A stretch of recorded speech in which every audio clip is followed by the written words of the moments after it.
I'm the Doctor.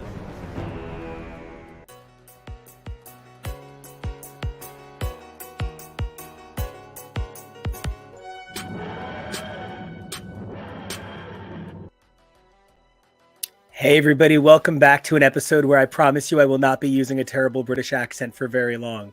This is X is for Show, and you guys can find us all over your social at X is for Show. As for me, I'm Nico Action, and you can check me out at Nico Action. That's NICOACTION. Do you know when you're going to be using the accent? Oh, right, I not know quite for sure. It could happen anytime, bloke. That's better than your Australian accent. I'm TK, and you can find me at TK Elemental. And that makes me your producer, Kevo. You can find me at Kevo Really, and I'm probably not going to be doing any accents, but I'm super stoked for this episode, especially on the heels of such exciting news. We already had this broadcast planned, and then Bob's your uncle. There you go. I did British. They announced that the premiere of Doctor Who is going to be on May 11th, or at least that's what they are pushing. For us, it is going to be 7 p.m., May 10th, Friday night. You know, I saw a really interesting, we'll go with thunk piece that said how Disney Plus is screwing over British viewers. And initially I was a little dismissive of it because I was like, you know, somebody has to get it first. But there actually is a lot to be said about how the UK market is expected to react to the same things that the US market is expected to react to, that like there's this shared idea of culture. And so there are some ways that like I maybe wish it could drop at the same time everywhere, like a reasonable same time co-drop. But I think it's kind of special that Disney Plus is working a bit. Yeah, it's supposed to sound terrible, Cyborg. Thank you. I've done my job. Cyborg pointed out that my English accent is horrible, and it is. It's basically everything but the girl. So it's a step over with the girl. Yeah. So I no. really. Oh, I'm so sorry. By all means. No, just to hear where you're coming from. I really do. I feel like there are more reasonable times. Like I feel like the latest. Normally they drop these things at the latest time. Like it's usually Pacific. It's usually California time, and I feel like midnight California time would like be reasonably Saturday morning for the UK, and that would make sense.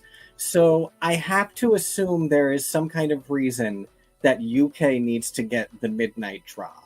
I wouldn't know what it is, but it feels like there has to be some logical reason for that, because that's such a weird time for the Americas as well. You know, I can only hope that the British equivalent of Bon Jovi comes in with Midnight in Sheffield and can explain to us exactly what's happening. Because I do agree that Saturday morning pitch, that's actually really cool. I'm desperately trying to think of who the British equivalent of Bon Jovi is. Because I had the joke ready and I even saw you unmuted, but I was super nervous. What is it? Robbie Williams? I don't know. No, it is absolutely not Robbie Williams. Well, they both had the same amount of feathered hair at one point, so that is a fair comparison. Man, Robbie Williams is hot. So it's just poof. But okay, now CT, how do you feel? CT. I was just thinking about how CT. Let me explain. I was thinking about how CT has aged the same way Robbie Williams has aged, and I was going to message that to TK, and how they both were really handsome, and now they've kind of aged into kind of like tired dudes in a really hot way. And I was going to ask TK if he's seen that GIF that's going around of all of the hottest images of CT when he was younger, and I was getting ready to type all of this secretly while he was talking. Anyway. He's kind of our What CT. was the question? I guess I'm that CT now. I mean that is Bye. the genuine hugest compliment. You're kind of our CT. You're hot but exhausted. I'm just very large and exhausted. So how do you feel about Disney Plus putting Doctor Who on in the US first? So I guess I don't really get it. Is that is what is happening? I didn't know that was a part of it. It's that it's dropping at midnight on BBC iPlayer in the UK. Okay, but which that is means 7 it's for globally. us. Globally, exactly. So in California, it's going to be 4 o'clock in the afternoon. Hold on, is that 8 for us because we're in daylight saving time? Tori and I did the math. Tori is in the chat, so she can back Tori, me up. get your flask and your beaker out, light the Bunsen burner, and let's figure this out. So are we wrong? We could be wrong, but that's the math we did, is that, yeah, it should be 7 p.m. for us. It's 4 p.m. in Los Angeles. Interesting. And we don't know that this is going to be every week. We don't know that this is special this week. We don't know that this is going to be the only double drop. I mean, midnight Saturday is an upgrade for them because they usually get them Saturday at like 8 their time, right? So they actually get a little bit of a shift there. I mean, I don't know. What are we doing in this world of ours? So it's on iPlayer then? Is it broadcasting then? No, they're dropping at midnight on BBC iPlayer, and but that's dropping also on Disney Plus globally. Right. But it's not doing. It's gonna. I think it's the question: is it gonna air on It's going to air on BBC later that day. Right, it's probably at like air the 2 episodes before the Eurovision finale, which is the same day. That's interesting. Yeah, I don't know. Edward just pointed out that their spring forward is the end of the month. Ours got moved because of George W. or something. That's right. I don't know. I mean, like I said, it's technically they're getting it earlier for them. They're getting it earlier than they normally do. So that's like an event. I'm also curious about kind of like the demographics of it. Like, are they hoping people who stay up till midnight are watching Doctor Who now in the UK? Yeah. Like, I think about things. Nintendo does not matter how much America buys a game. Nintendo makes a game for the Japanese audience. And it sells, like, technically better with the Japanese audience. The company would fail if Americans weren't also buying the product, or it would have to drastically change. But, like, they just don't care what Americans think. As part of the Splatoon community, we have sent feedback for 3 different games, and the response is constantly, we simply do not care what you think about anything that we do in this game. How weird or quirky it seems. It's not for you. If you show up and play it, that is just extra money in our pockets. We don't care. I kind of think similarly about Doctor Who in a lot of ways, or thought similarly about Doctor Who, where it's just like, if Americans end up watching it and we can merchandise off that, that's a great bonus, but we're not making the show for you people. And so I'm interested, are we still in that zone, or is the inclusion of Disney Plus kind of the admission that it's no longer sustainable without considering the international audience? I think it is hugely, hugely that. I think that is something that Russell T Davies has always been aware of. And I think, the show needs to grow and evolve if it wants to grow its fan base, grow its reach, and stuff like that is scary and it's strange for people. But, like, I think some of the reactions that I am seeing where one person specifically, the language was like, this is a betrayal and this is not what classic Doctor Who is. It's like, well, television isn't sitting around the telly with your family watching family event television like this as much anymore. It's just, that's literally, it's not the 70s, it's not the 80s, it's not the 90s, it's today. That's just the nature of we've evolved as a society. And I miss the things from my childhood as well. But, they need to start pulling these things into the 20th century. We're midway through the 2020s almost. Did you see the video going around at Christmas time of the woman freaking out because the Quality Street tin of chocolates in Britain no longer wrapped the chocolates individually in shiny paper? It was matte paper. No, but that does sound like a thing. It is this British woman having like a full-on meltdown, being like, Quality Street, you can all burn in hell. What the hell is this? What are these wrappers? And it's just like it's like a $5 tin of chocolates that like traditionally was wrapped in apparently like shiny paper, and this year they switched to matte paper, and she was like, burn it to the ground, I'll never buy these again, you people have ruined Christmas. And I think I thought it was the best. And I think that there's kind of a similar thing maybe happening here if you think it's a betrayal. We got Neil Patrick Harris on the show now. Jinx Monsoon is coming up. I feel like, I mean, Shooty God was obviously totally British, and the thing that even Americans know him from is a British television show. But the fact that Gillian Anderson is in the mix on that show, and she's like very much a cross-cultural bridge between the Americans and the Brits, I feel like she's going to show up in Doctor Who at some point. I don't know. I also, I think it's a riot that Russell T Davies is a person who, one of the other huge shows that he's known for, Queer as Folk, they could not just export to America. They had to completely remake the show to be the American version. Well, because I think that's even part of what we need to keep talking about. Because I'm so excited to talk about the companions and ranking the companions, which is what we're here to do today. But part of bringing up ranking the companions, I love the diversity of companions, but there has not traditionally been a grand diversity of Doctor. And so we are talking about a show that, while yes, I can point to 3 people of color on Friends, it was still about 6 white friends. And the sort of shape of it is that when you're talking about something that needs to evolve to globalization, something that it needs to evolve to this bigger idea, you have a whole lot more people you need to appeal to. Now, I'm not the person to sit here and say that Doctor Who fans need to just evolve with the times. I'm here to say everybody needs to evolve with the times. I am precious about a lot of things I don't get to be precious about because it's everybody's fandom, and no one person's fandom defines any fandom.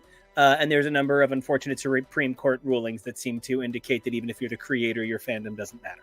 But, the bigger thing that I want to, just say is that, like, no matter what, it's a new Who. We are in a Nooniverse. A Who-nooniverse, as it were.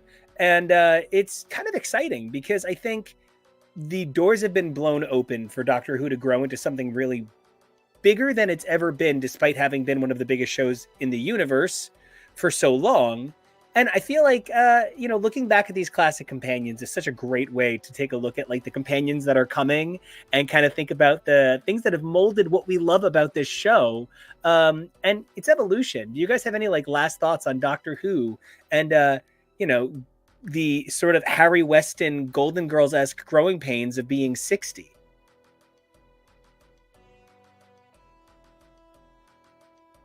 I think the last thing I will say is I also find it interesting that a big thing for companions is to transition over to the U.S. Karen Gillan, Catherine Tate, Martha Jones. Why am I not thinking of the actor's name? Freema Agyeman, yeah. Freema Agyeman. Even Billie Piper. Like, I mean, still very much a British celebrity, but after that, she did Secret Diary of a Call Girl, which was a Showtime show. I mean, it was a... she was basically solo Spice, so everybody can just check it. She was already a pop star. Yeah. So, I mean, I find it interesting that there's always sort of a... And I feel like this is going to happen with Ruby Sunday, too. Like, that part of the reason that actor is leaving is because she took that step up and she said early on, like, I'm excited for this, but I also want to make sure this doesn't become my life. I want to do other stuff. Right. And I bet that's coming. She'd make a great Marvel person. Just pick the person. And think about how Marvel has been with this idea of you don't have to be tied down forever if that's not what she's looking for. Are you an Eternal? Don't worry about it. No, it's not for long. Barry Keoghan, you can do any movie you want, buddy. Do you run an X-Men animated series? Don't worry about it. Not for long. Short term. Write that spec script, girl. You're not going to be working here much longer. I do think it's interesting. Pearl Mackie has not really done that, but I'm sure her time is coming.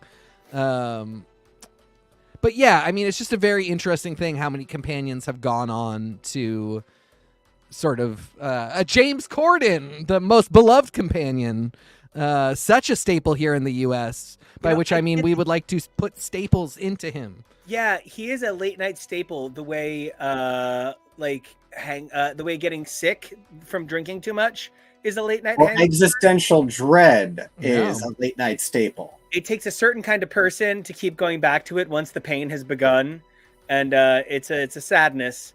But I do want to say something. I should have done a Kylie song for this episode. We should have done that Kylie song from Doctor Who. Oh, dumb.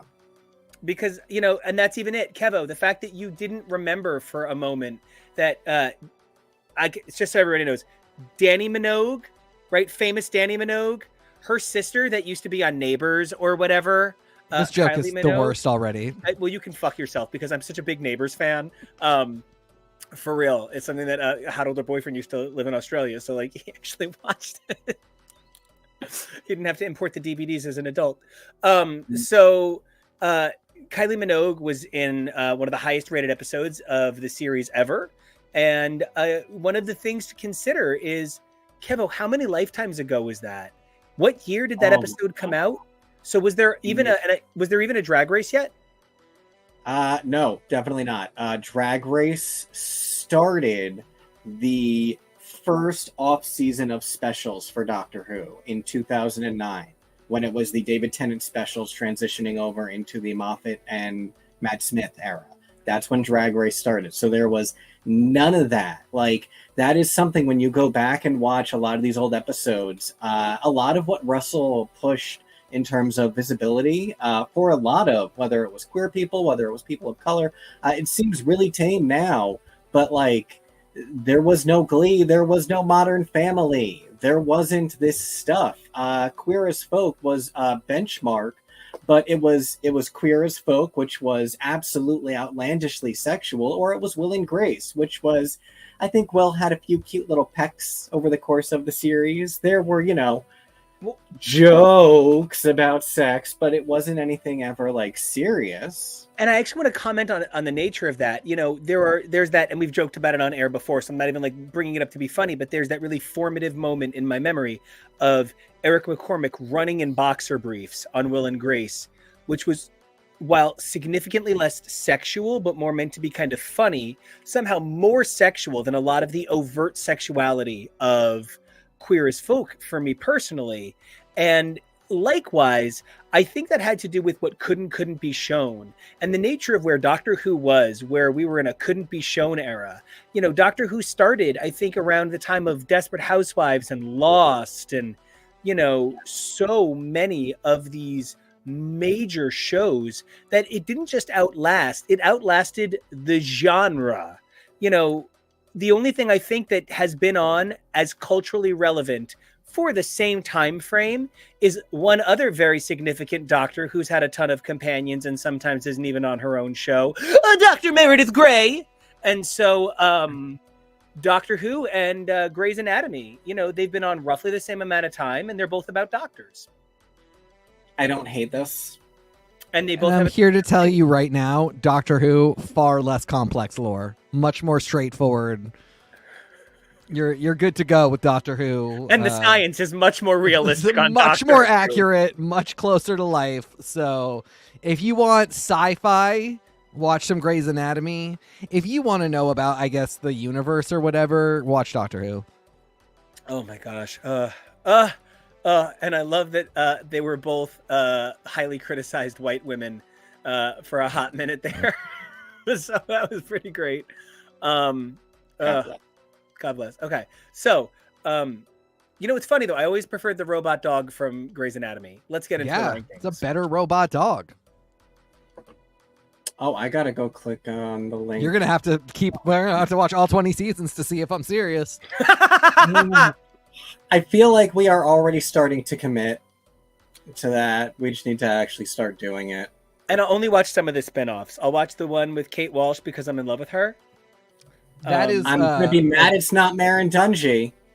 Yeah, me effing too. Even though I love Audra McDonald, she should have been singing during that time. There's no reason to be on. Anyway, does she not sing once? I don't think so. I don't think they do a musical episode. She might they might do karaoke or but not much. I'm wounded. I know, right? I think Private Practice was even on at the time of the Grey's Anatomy musical episode. They should have sent her over. And has Taye Diggs. Right. Another musical theater prince. Right. How many Instead, we have to listen to fucking Anatomy Kevin McKidd sing. Has Grey's Anatomy only done one musical? Yes. Wow. any of those people were prepared to do another one. I am wondering whether we are going to get a Doctor Who musical or if we are just going to start getting regular Doctor Who musical numbers. I suspect regular musical numbers for a while. Whoosical numbers, thank you. Yes. All right, well... All right, we got this up. I put the link to the tier maker in the comments of this. It's also in the description on any platform you might be watching on. And I'm going to tweet it out in just a second as well. Heck yeah, heck yeah, heck yeah. And so we are ready. We are good to go. We are starting at the very beginning. We picked 15 groups to represent the 15th Doctor and his upcoming season. And so not everybody is represented. Some configurations don't necessarily represent the full breadth of any specific era. This is all in good fun. So,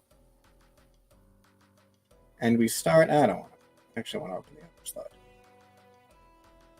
We start with 9, Rose, and Captain Jack. You know, one of the things I think is significant about this group of companions, 9, Rose, and Captain Jack. I think 9 is such a questioned Doctor, period. Not that 9 is a questioned Doctor, period. Right? No, like the era of 9 is such a complicated era because the way people talk about it, sometimes they talk about it like he was only ever going to do one series. They talk about it like he was fired, like he quit. There are so many different versions of the 9 mythos, and it's hard not to think that as a result, Rose and Captain Jack's relationship with 10 automatically outshines it. So for me, because I know what this also represents in other ways and other places, I'm going to give this an A. It got everything rolling in a way that I think was really smart, in a way that was really attractive, but it is no one's best.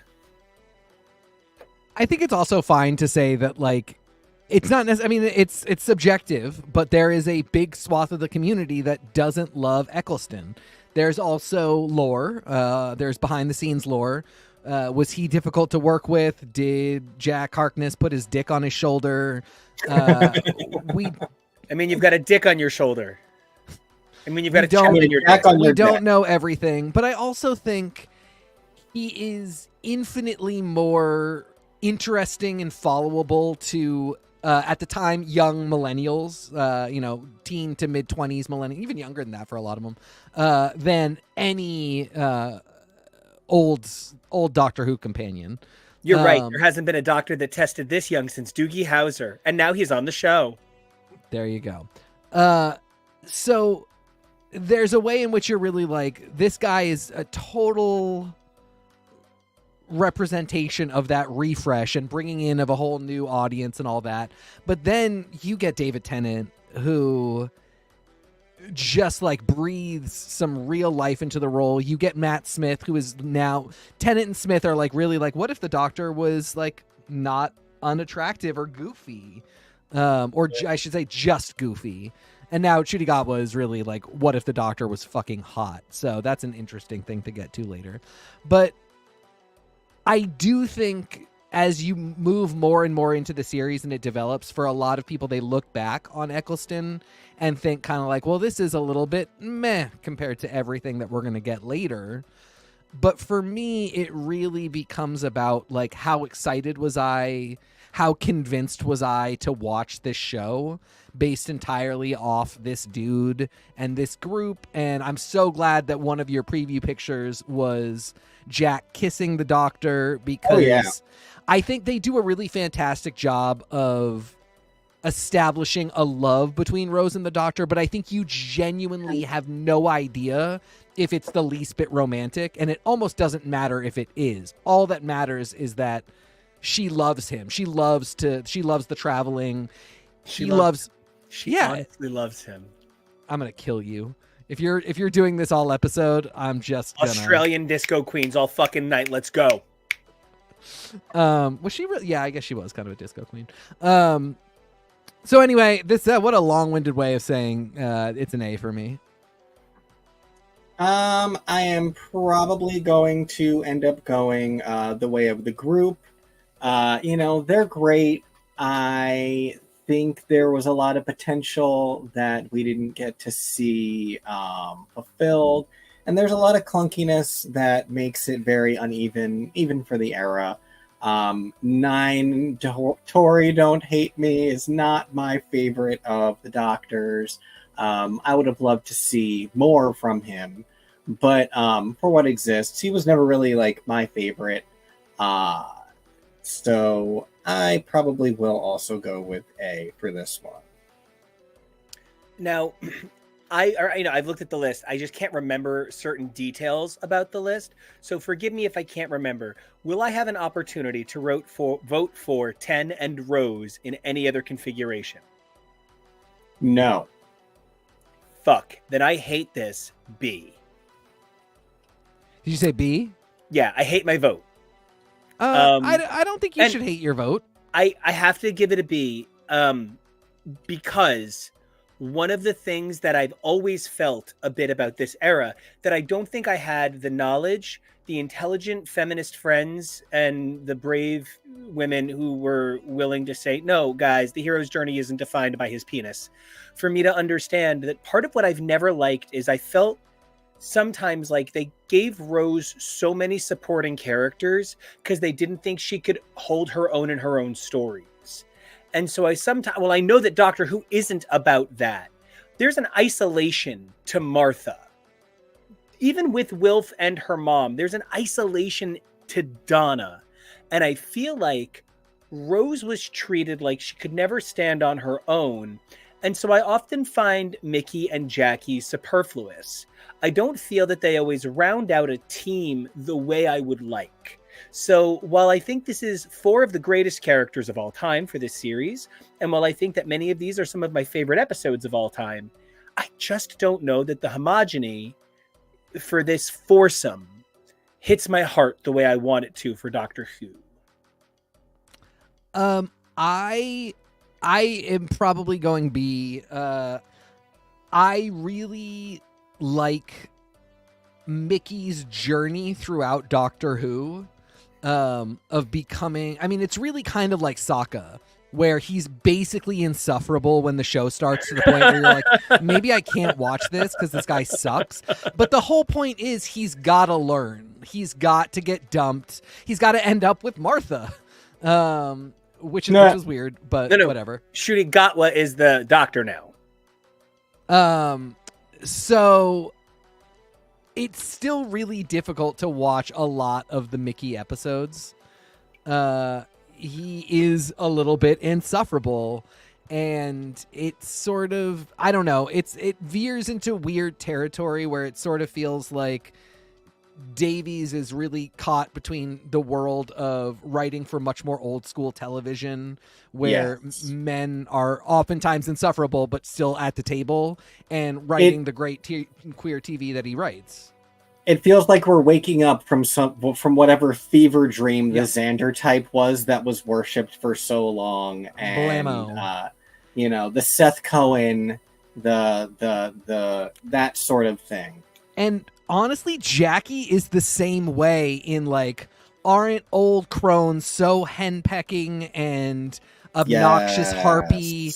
But there is this like, that's my mom and I'm sticking with her no matter what, and she sticks by me no matter what. That is the same thing. Like, the show wanted to introduce you to this idea that no matter how obnoxious Jackie was, she was a ride or die for her daughter, and she'd pick up a gun and shoot Daleks out of space for her daughter. It just means that you spend, I feel like television matured even within the decade after that to the point where you could bring those same types of characters onto a show and not have it be such a slog in the episodes where they're necessarily annoying so that they can grow. That's most of why it's a B for me. They're also just like not the best crew until the very, very end of the show, when they all show up to fight the Daleks. And until they get rid of this terrible Drag Race Season 1 filter. Yeah, I mean, that's a whole. Oh, I know. If we were ranking the eras, it would be a whole other thing. I'm really focused on just like Same. companions without giving them a hard time about like bad visual effects during their time, bad filters during their time, because then everybody's fucked. Like, look at this outfit. There's those memes. I mean, I live for the fashion. There's those memes about the girls on the Disney Channel red carpet where it's like Ashley Tisdale wearing a skirt over a pair of jeans. This was that era. I can't help I only wish she had a Von Dutch cap. They look like the buildings behind them. No, I think there is one where she has the Von Dutch cap. I think it's from this season premiere, but she takes it off before the screen cap that I have. Never take it off, Rose. The Von Dutch cap stays on. It's from the scene at the beginning of the Series 2 premiere where she's saying goodbye to Jackie and Mickey, and she says, "I love you" to her mom, and Mickey says, "I love you," and she says, "Bye." But this is part of this family. These people, these characters are part of what made me fall in love with Doctor Who in the first place. This was my vibe. This was my era. This was my Doctor Who. So I think for me personally, I am going to still end up giving it a S, but that is a deeply personal S, and I recognize that. And we're all allowed those. Speaking about deep S's, I just want to say that, to TK's point a moment ago about, it was Russell T Davies trying to balance being a classicist and being a modernist. We've been on this, and that's why I keep bringing it up. We've been on this deep watch of Golden Girls and now Empty Nest and its partner sitcom Nurses. And then we were watching an unrelated video on YouTube where they mentioned that writer of Nurses, Empty Nest, and Golden Girls, Don Rio, who would go on to create Blossom, which is one of the only other shows that Sophia Petrillo ever appeared on, was later brought in to the Fox failed sitcom Till Death to revamp the show's final season. The idea there was bringing together a classic writer with a new type of show. And so I can see where like this pervasive idea of bridging the gaps of television identities is so central to finding a way to appeal to a lot of people that I can even see like the shows go for it as a last ditch save the day kind of thing. It's just so interesting that you brought up that blending of ideas. And I think Russell T Davies really is the good version of that. The good tale, so to speak. Oh, absolutely. So let's take a look at another wonderful version of the companions and the Doctor, right? One of the things I love about the Doctor and his companions are that the Doctor himself is, even when he doesn't regenerate, a different person in so many of these groups. I don't think that the 10th Doctor is the same man when he's with Rose that he is when he is with Martha. And so it's sort of like using a different rubric, because in some ways it is kind of like bringing in a new showrunner, even when it's the same showrunner, because it's a different atmosphere, it's a different intensity, it's a different concept. All said and done, this is kind of my high point for Doctor Who. This is such a tight concept album, to use a really unpopular example. This is, John Mayer doing Continuum. This is that like really conceptualized high point. This is the art. This is the fashion. This is BT doing These Hopeful Machines. This is an S tier for me in like every way, but specifically based on the strength of these relationships more than anything. Yeah, I was actually going to say S as well. Also, everybody is hot and makes each other hotter in this group. The sexual tension is really great in how much the Doctor likes Martha. In how much Martha likes the Doctor, but the Doctor does not like Martha. But I think you really realize as the show goes on that Martha doesn't realize she doesn't actually like the Doctor. She's just meant to be doing more than becoming a doctor in her world, which is why she goes on to work for UNIT and have adventures and stuff. It's just a really fascinating dynamic, and bringing Jack into it is really great. And it's funny too, because Rose really is clearly in love with the Doctor and sort of pines after the Doctor, even when he's pining back, which I don't know, it's weird that the show so clearly is like, Martha is unrequitedly in love with the Doctor. How embarrassing for her. But it never actually feels that way. They just keep bringing it up, which is, in some way, it's actually fine, because she's just so great on the adventures. And a lot of time, God love her, I do love Rose. She's an iconic companion, but a lot of time she's sort of useless on the adventure, except to be a really compassionate and loving person.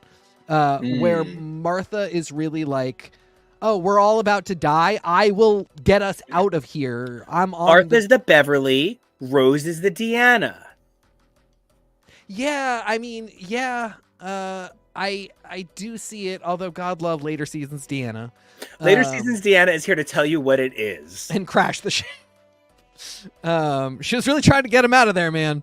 I don't know. And like, it's peak Jack time here too. They had really great adventures. How all of them interacted with the Master was fantastic. And Nico, for all you said that Martha is much more of a solo person, I would like, the first thing I thought is actually like, they're not in it nearly as much as Mickey and Jackie, but her family is so huge, ultimately becomes like such an important part of Martha's lore on the show and those last few episodes, that even though it is kind of a different thing, it is like, it becomes about how Martha has roots. Anyway, I'm S on these guys as well. I love them. I'm not sure. I kind of regret so hastily jumping to A for the first group, because now I kind of wish I'd given this group the A. Because I'm not sure this is S for me. This was also another very special time. This is specifically when I got into... this was when I did get into. This season was airing. I started watching the show at the very beginning of season 3. So I was watching this season live, and this was concurrent with me rewatching the first 2 seasons on repeat, as Nico can attest, because that was also the spring that we met. So it is also a very special crew. I'm going to give everyone A's, aren't I? Yeah, I do think I want to give this crew an A as well. Because Martha is, like you said, another very special one. And I feel like there is still so much potential there. And I love the place that she is left in. I love the place that Jack is left in even currently, because there is such an open window for both those characters to come back still. And that would be really great to see. So I'm going to go with that. And I feel like a dummy when somebody says, who's your favorite X-Men? And I'm like, Jean Grey. And they're like, all right, wow, okay, she's in the first issue. For the love of God, have a second favorite X-Men. And I'm like, Wolverine. And they're like, fuck, do you have an original thought in your entire brain? Who is your third? And like, you have to keep going down the list. One of the things that I kind of ding people is for, okay, find a favorite outside of the 1960s, 70s, and 80s, right? I feel bad sometimes that the companion for me that I hold all other companions to is the second proper companion. She is the, third series companion. She's a little early on, but gracious. Oh, I see Tasty Cake said Psylocke. This is just a little homework for you, Tasty Cake, but you find out if you mean Conan or Betsy and let me know.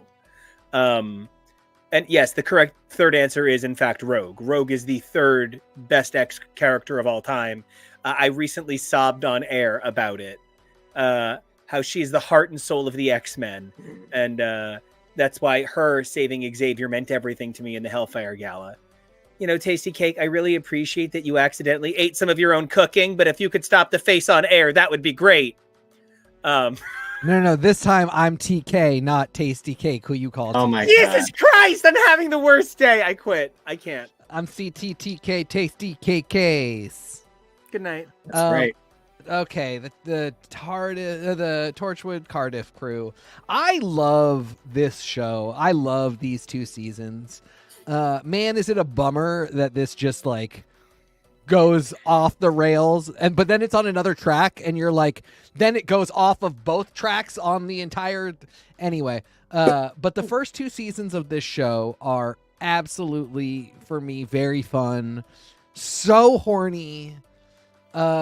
I think I maybe not prepared to give it an S, but I really want to give it an A. I just thought the concept of making Doctor Who and the Whoniverse really horny was the funniest, like, best. It just put such a smile on my face.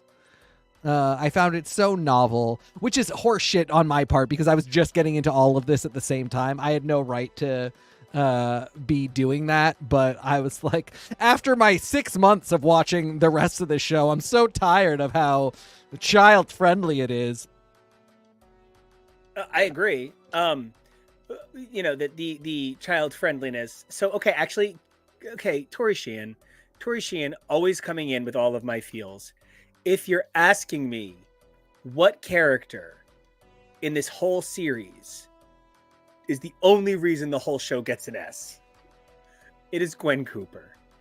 In seasons 1 and 2, she's the rogue of the Whoniverse. She's the Tammy Brown of the first 2 seasons. She is very, say you forgive me, and we love that impression.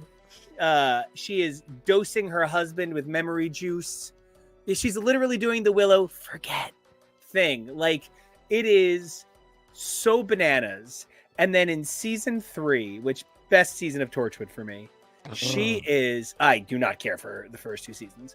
In season 3, wow, she comes in and she's just like, oh well, I'm here to be ironic and kind of Welsh, and she's just so angry in a funny, relaxed way that she's everything to me. If I could rate the show for only Gwen Cooper, S+. Actual.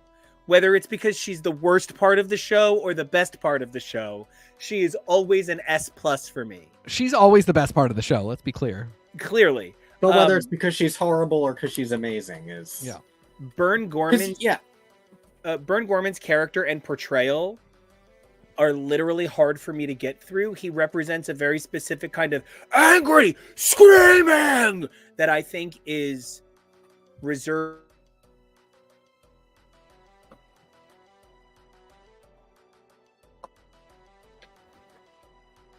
Feels like the Family Blood, where everybody is purposefully alien extreme, is his every consistent performance. There are people in this cast who, while they are wonderful, their best performance was definitely Spice World. So, who was? Oh my God! Yes, that's right. Oh, I always forget that Tosh is the friend in Spice World. Oh my gosh! And you David really Tennant, want to say that about Tosh of all people? Tosh is David treated Tennant so third rate, but she's just so told good. A story about how he knew the person who was writing the first draft of the Spice Girls movie, and so he met the Spice Girls, and none of them remember that. I agree with so much of what you're saying. Gwen is terrible in season 1. Like, truly, when she starts having the affair with Owen, I was like, what the hell am I watching? You know, I was very on the same... Yeah, I was very on the same page as TK because we were both young bucks, 22, 23 years old when Torchwood started. So we were getting into it at a very edgy period of time where we were all watching this on Surf the Channel or whatever, back when that was the streaming platform for college students. And we were looking for something edgy and cool. John Barrowman getting to be queer, wild. I liked Series 2 a lot more than Series 1, for sure. Like you said, Gwen is a lot better. They pull back on a lot of the Gwen is giant slut. She's super into her husband instead. And he's which so is hot. great. Yeah, and there's still the chemistry between her and Jack, and she's very like, well, I definitely love you in a way, but I love my husband more, and this would never work. So I'm just the Liz Lemon to your very, very, very old Jack Donaghy. And series 3, I cannot believe is your favorite. That's the one where it kind of fell apart for me. Truly.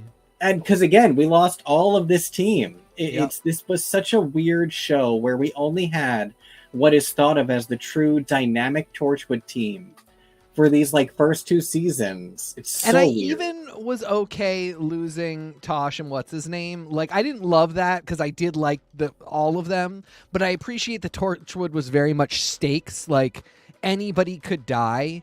But then we lost Yonto in season 3, and I was just like, okay, but now what's left? Now we have nothing, and we're not replacing anybody until Miracle Day when it's garbage replacements. Even if I love those actors, they were not correct to be. If I may, though, I just ask that everybody go back and rewatch Torchwood and find me Yonto's character outside of Cyberwoman that isn't mush. Yonto and no, Jack. he's just handsome. He is just a handsome meat puppet for Captain Jack. He's Alfred Pennyworth. Like, he's. But it's specifically something that I hear everybody come for Veronica and Logan about. Where as soon as they're together, it nerfs the characters and takes the edge from 2 edgy characters in an edgy show. And I don't agree with that either. Oh, I think that Yonto literally isn't allowed to have a storyline because he's only there to facilitate Jack. And because his first story in Torchwood season 1 is he sneaks in his half Cyberman girlfriend. Yep. And that's how desperately in love with her he is. And then once that story evaporates, he's got nothing, and he's just Captain Jack's boyfriend. It's not that he has absolutely zero characterization, but when you think about the dramatic juxtaposition from where that character starts in regard to that to what he becomes,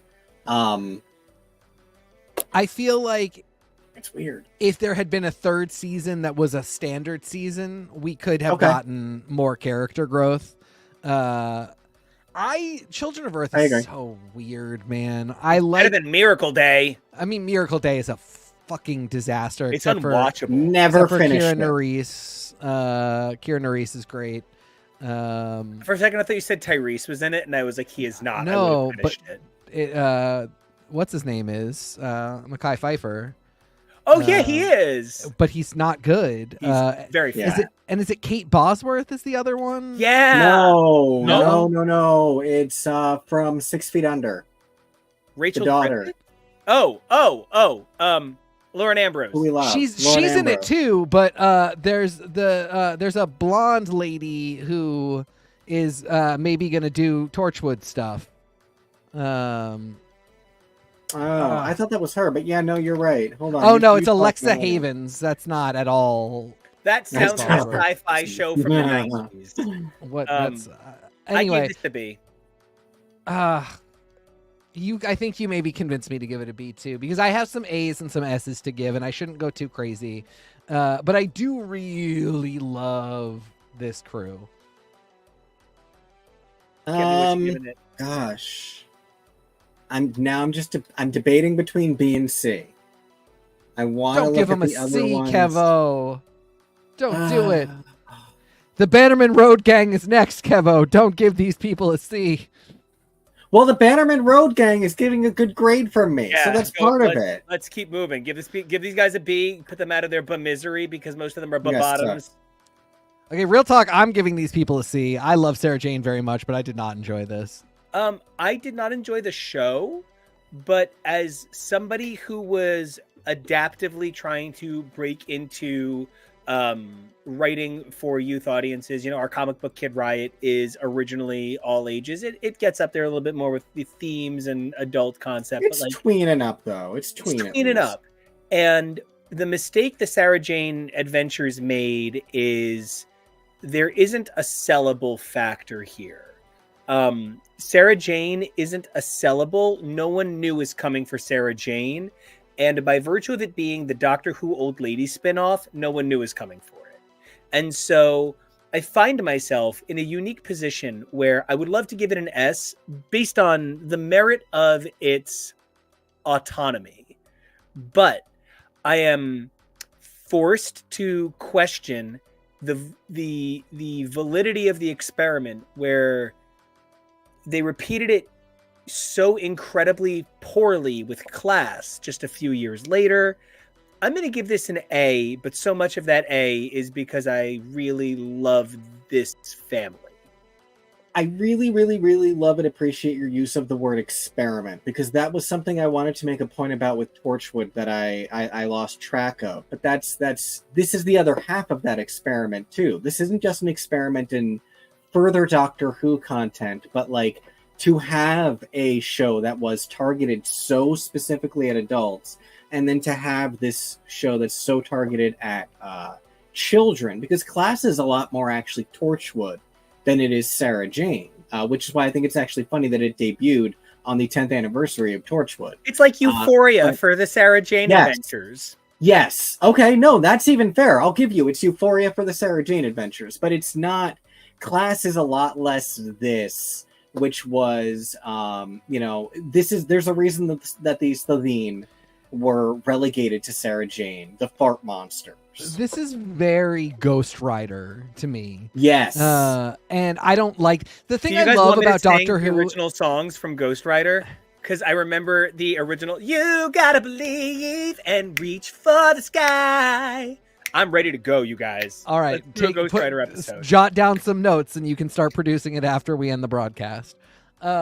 The thing I realized that I did not know about Doctor Who until I started watching it, and I found really charming about it, is that Doctor Who was intended to be an all ages show the entire time. And because I only knew older people, that I didn't think about the fact that they loved Doctor Who because they watched it when they were kids. And then, it came back and I only knew about it from other adults. And it just took me a while to put together that it was intended to be an all-ages show, but specifically a show that kids could watch. And then when I looked at it, I kind of really respected how much they were like, kids can see the Doctor brutally torture aliens who were bad people and put them in like existentially horrifying situations. And British audiences are like, this is okay for my 7-year-old. I love that about Doctor Who. But then it kind of mitigates the need for Sarah Jane Adventures if people are saying Doctor Who is fine as an all ages experience. Then we sort of don't need the children's version. And even though Class is not great, the idea that it is for people under 18, but not a children's show, more of a teen show, just kind of, I don't know. I don't know what the point of Sarah Jane Adventures is. It's a little too Muppety for me. I think that even is the point of it, though. I hear what you're saying in terms of that? If the kids are already watching Doctor Who. Sorry. I'm trying to answer you. Because I hear what you're saying. And I feel like Doctor Who is meant to be for all ages, but it's meant to be for all ages, which means it is meant to be for adults. And it's meant to toe the line of what is tolerable for a child's anxiety. Whereas Sarah Jane Adventures, it was very clunky, it was very silly, but yeah, that's more children's leaning entertainment. And something I really appreciated about Cyborg's comment, pointing out Sarah Jane Adventures had the last scene of Brigadier Lethbridge Stewart. It had Joe Grant meet Sarah Jane. The first ever appearance of the Doctor on a spin-off outside of Doctor Who was the Sarah Jane Adventures with David Tennant in the episode The Wedding of Sarah Jane Smith. Like, that was the first appearance of the Doctor Who in a Doctor Who spinoff. And I feel like part of why they were able to get away with so many things like that is because people love doing kids programming. It's how you draw in people so easily. There's an understanding of it being very hokey. And it kind of makes me think of the recent discovery of the meaning of panto that Nico and I had this year, and the nature of that, and how that's something that doesn't as much have a place in the idea of an all ages Doctor Who program. I just want to point out that in the late 70s, Elton John was blowing more rails than somebody who exclusively bombed subway stations, and he still did the Muppets Crocodile Rock. Like, there is something about doing lunatic children's programming that people love. And, you know, TK, I was thinking about it while you were talking, and if New X-Men at its heyday represented the Mansion at the most adult form it could be, then that meant that New X-Men represented vaguely the Torchwood. Then Uncanny X-Men by Chuck Austen was literally rated G, or PG at the worst, where you would still see things like Juggernaut and She-Hulk in bed together. It was never explicit. And yet there was still a call for a third title, like the New X-Men Academy X book, New Mutants Volume 2, that played to a youth audience, because there are still like 10-year-olds that shouldn't be reading Juggernaut and She-Hulk pegging each other. Yeah. I hear you. I'm not going to drag this one out. I'm giving them a C. I love them very much, but they're my low grade. And... Oh, yeah, no one's trying to change your mind. You are TK. No, I know. I said your name right. And we engineered, I know that you engineered the tier in such a way that you don't feel that there is anyone on this tier that is a D. That's exactly. like we did with, I forget which other one. This is just kind of like a for me. I love that the kid turned out to have a husband. That other kid is not the husband, right? Wait, Her what? son and his friends? Sarah Jane's son turns out to have a husband. Yes, it's the white twink, not the right. And I'm saying the other kid is not his husband. Right. Okay. No, unfortunately. Okay. He's probably a person of color though, based on his name. Sure. So yeah, you know, I just it is what it is. All right. I think I'm gonna say B for potential, because much like Torchwood, where there's a lot of great potential still in it, I do agree with you, though. I don't love it as much for what it was. I love it a lot more for what it still could yet be in the future. So that's definitely not higher than B. And we have an absolute banger of a classic. Ooh. We have one of the most beloved companion groups, I believe. I am definitely a Phil Collins hit in the late 80s. I'm going to stutter out Studio. This is an S for me. Not even a whole lot to say about it. There is a certain brilliance to the fact that all three of them are deeply incredulous curmudgeons. Even when they are excited about the world and life, they are all really ready to be like, no, you don't know anything. And so the three of them kind of know you don't know anything each other for however many episodes we got to have Wilf alongside Donna and Ten. This was really spectacular. One of the only shortcomings of this group is the fact that when you rewatch it, a lot of the signs do point to its inevitable conclusion being so tragic. There is a heaviness to tragedy and tragic stories that, you know, even the episode that doesn't have Donna in it, which is my favorite episode of Doctor Who of all time, Midnight portrays the sadness that runs rampant through Ten's life at this point. There really is something on his back. This season is about him really understanding the depths of the misery of his condition. Yes. Which is manifest in the fact that he cannot keep Donna. And I think it's very funny that Russell T Davies came back to the show and I sort of think said, I was wrong, or I was just kidding, or he said he made some kind of statement, not like literally he made a statement in the press, but like it might even just been someone else is going to do it and I'm going to do it first. I guess so. But like the fact that he brings them back and ultimately says, no, the Doctor gets to have this life, I thought was really beautiful, because I did think there was something slightly friggy about Donna having to lose her memories and not go. I think it even speaks to something that we were talking about with the Mickey Jackie era, where it was a beautiful attempt at a story that was already aging, even if the intention wasn't cringy, even if you were trying to make it heroic and noble, like we were already pulling away from so much of doing that to characters, like forcing them into these tragedies that were basically like hurt porn.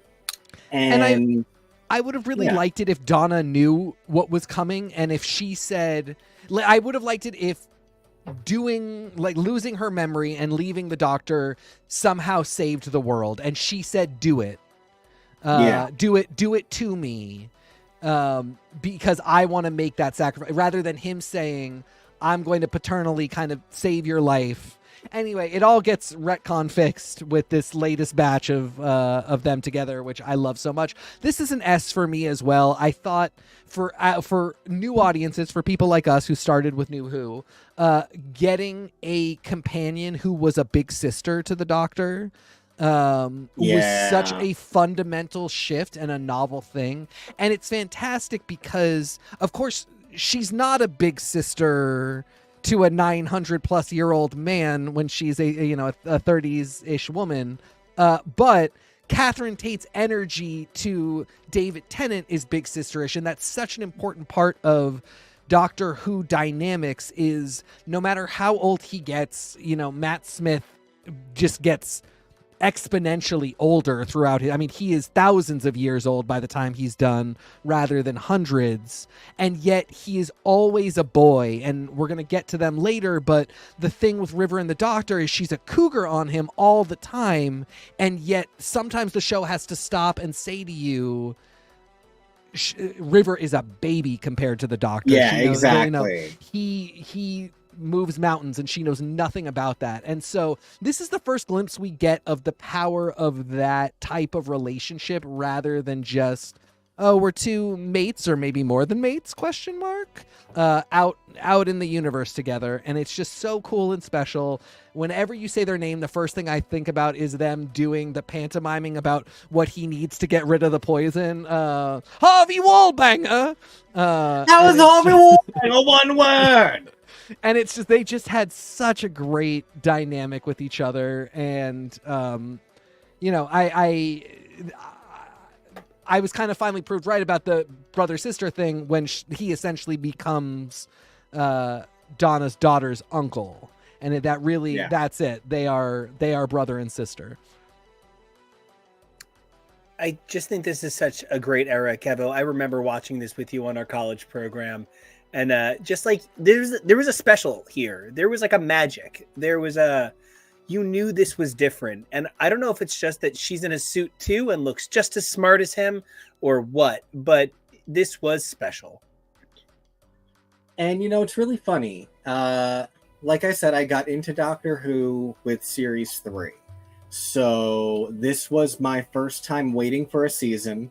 The Kylie Minogue Christmas special was my first time waiting for an episode for any extended period, and I was devastated. I thought it was terrible. I thought it was ruined. The magic had been lost. And frankly, I was really nervous about Catherine Tate because I thought the one episode was a lot of fun. She becomes a lot more grounded by the end, but how bombastic the character started, I was like, there's no way this will sustain for a whole season. Yes. I just want to say what I was talking about earlier with Bern Gorman, his performance being too much. I equate Bern Gorman's most subtle performances to the Rachnos. Sure. Speaking of that episode. Sure. I remember rewatching that episode in our apartment, like you said, because we were on our first college program when this started. And I watched that episode like the week or so before the debut and was like, I don't know. I just don't know. And then the first episode dropped and she was great. It was great. They found such an amazing way to level the character. And as much as I love Rose desperately, and I love Rose's dynamic with the Doctor, I would much rather have more of this dynamic. I wish they had gotten more adventures together because they had such amazing chemistry. So I think I will probably end up also going S with this. And then if you think the pattern is that I'm giving all of the 10th Doctor companion slots S's, don't worry. That's not going to be the case. Yeah, same. I don't remember the episode with Jordana Brewster up there. But I do. I remember all of these. I genuinely don't care for the specials. I actually don't like the final two specials that bring back the Master and play out with Wilf. I just Yeah. there's a sort of artificial sadness that you can tell when somebody is like, I'm writing toward the end. That finale arc where, as much as I love, just to bring up something that I think must have been culturally zeitgeistedly present in the creation of this version of Doctor Who, just to bring up New X-Men by, Legend Scott's comic creator Grant Morrison. Here Comes Tomorrow, which is the final arc of New X-Men, is considered one of the most important time travel stories in Marvel history. I like it very, very much, but it is far from my favorite arc of the series because the sadness that it carries with it, from very much clearly being intentionally Grant Morrison just trying to get all of his thoughts out very quickly because he has to go, winds up making those 4 issues feel like they should have been 8. And so those 4 issues feel incomplete. For me, the pinnacle moment is the arc before Planet X. That is the pinnacle moment, but my favorite comic book arc of the X-Men ever is Riot at Xavier's much earlier, which is actually my point here. I think my favorite is season 3 for Companions. I think season 4 is kind of that pinnacle moment for Doctor Who, but I unfortunately think that the specials suffer from a reactionary finaleism that winds up overwhelming the pacing significantly, such that I don't care for these companions, since that's what we're here to rate. C. This is probably going to end up getting a C from me as well, except for I've got to stop and monologue for 20 minutes about Lindsay Duncan, Waters of Mars. Lindsay Duncan is one of my... Jordana Brewster? Yeah, nailed it. The right actor and the right episode, 100%. No, all the way on the right. The old lady on Mars. Oh, yeah. The Time Lord Victorious is wrong. She is such a phenomenal actor. She is one of my favorites on Rome. She plays really well opposite the crazy fanatic from Caprica, whose name just escapes me right now. But she's always like competing for roles with Marissa Cooper's mom. Really? Okay. Yeah, they're the exact same actor. She's just British.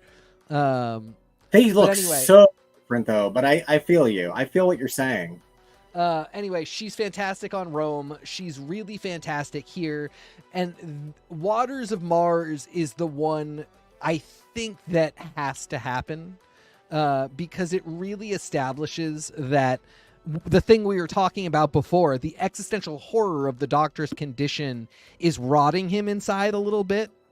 And he is completely lost about what to do, except to super villainously do whatever he wants to make the world right. He is the Time Lord Victorious. He gets to decide what happens. And she says the Time Lord Victorious is wrong, and you should just let us all die, because this is a fixed point and you have no right to change it. And that's such an important part of the whole thing, because even though it's been kind of hinted at throughout, it is never more clearly stated than Waters of Mars. And then we have to have that in order to go into the finale, where he has to be laid low by the fact that he is wrong, that he can't do whatever he likes, and that he will inevitably be brought low again by the condition of his life. That still doesn't make Waters of Mars, unfortunately, very good. Yeah. But Gemma Chan's in it. Hey ho, Gemma Chan, we love you too. That's right. I forgot that is Gemma Chan, and Yes, she sir. survives. Only Eternals won. And the I star love that this is the second time you got that in there. Let's see if we can go for a trifecta. Well, and Kevo, she's in. Well, who is she in? What again? technically a star of the Marvels. I don't remember which one. Some dumb name like Athena, which is never what Captain Marvel, an alien's first name one. would be. Yeah, the first one, Captain Marvel. I said the Marvels, didn't I? Oh yeah, Gemma Chan, yes, she is also The genre of the Marvels. Yeah, Excuse she is me. one of the Kree, which is why she was allowed to come back, because Americans are too stupid to recognize you if your skin's blue one time. Especially if you're only in one of 2 movies that'll ever exist. So, yeah, this is oh wow, that's funny that the 2 ones that they're saying they're definitely not going to do a sequel to are the ones that Gemma Chan was in. Oh girl, I loved you in Humans too. You work, Gemma Chan. Anyways. Well, there won't be a Humans 3. Kevo. Gemma Chan is the new Ted C. McGinley. You heard it here first. Wearing my shirt, Doctor. Yeah, you're wearing.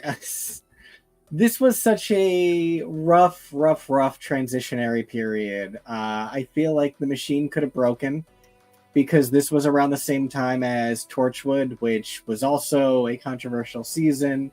Yeah, I mean, I think many people. It's very sweet that Tasty Cake said C, but yeah, I think like most of us, Tasty Cake said B, but most of us are pretty much going to say C. Thank God everyone's having trouble with letters today. It's the Ides of March. I wonder how Cleo feels about this. It's the Ides of March, and also it's our people's drunk holiday. It's St. Patrick's Day, so I get yeah. I get St. Patty's and Cinco de Mayo. You do. Good for you. And we have arrived at my last S of the evening. Wow. I love this crew so much, and I know Nico does not. And I don't know. There's something so weird and creepy in a way that I love about the fact that Amy just desperately wants to fuck the Doctor until she stops, and then they are brother and sister too, but they're twinsies. They're not big sister, little brother. They are just twins. They are same vagina. They're thick as thieves. They are just kids out in the universe with their male wife / brother-in-law. And then, their daughter is his wife. It's a wild ride. And I love the 3 of them, just the 3 of them together. But holy shit, I love Alex Kingston so much. What? Hold on. I've never thought about it this way. Oh my God. It's the Doctor almost winds up with Amy, but then Amy winds up with Rory, and then their child winds up with the Doctor. Yes. I remember this when it was Twilight. Exactly. The imprinting. I loved... Still get an S? Mr. Meyer? I loved Alex Kingston so much. I almost asked that we separate her out into her own companion. Really?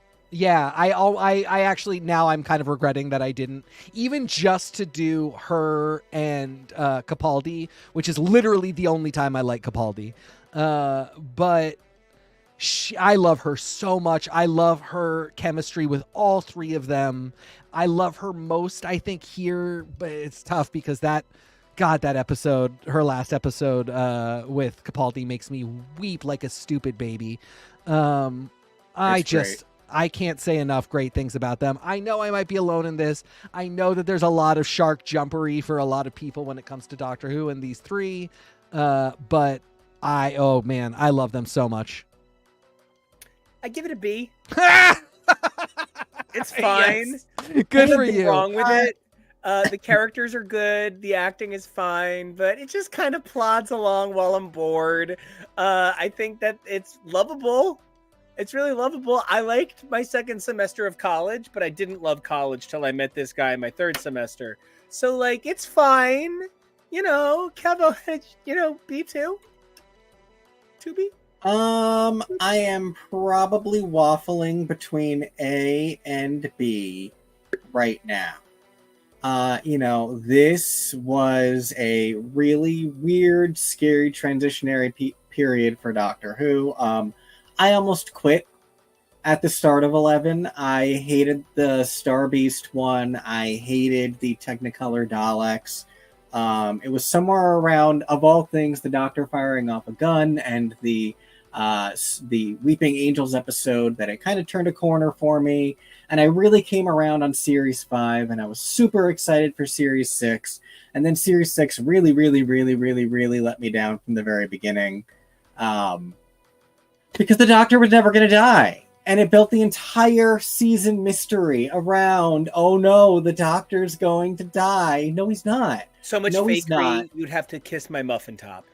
So you have to make the answer really fun and cool and clever and interesting and worth 13 episodes of the Doctor will never die, so how does he get out of it?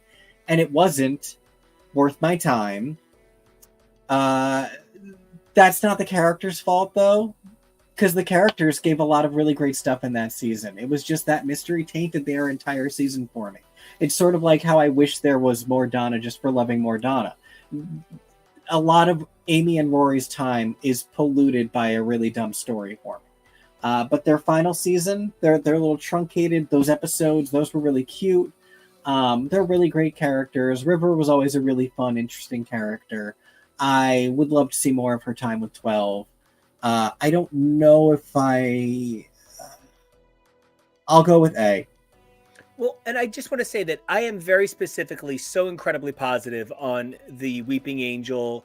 You had to know exactly what I was going to say as soon as I said I'm so incredibly. I think the Weeping Angel, River, Amy, Rory episode are two of the finest episodes of any television program ever made in history. The thing that I do want to say, just also as a really big plus, is Rory perhaps defines service top BDE in a way that's it's such a specifically unique thing. So often fiction casts men who support either women or other men in subservient roles. You know, when I think about one of the greatest support characters in history, it's Leo McGarry over in The West Wing. But one of the things is that he bears the Hemingway impotence. He bears that sort of shattered by the realities of war that, defines the cultural zeitgeist of a strong man, his age, his time period, which is why in so many ways, we never see him as a threat to Jed for the presidency. So there never could have been a coup d'etat episode that, of course, wasn't led by Margaret. So then that leads us to thinking about what does a Rory offer in support of the Doctor?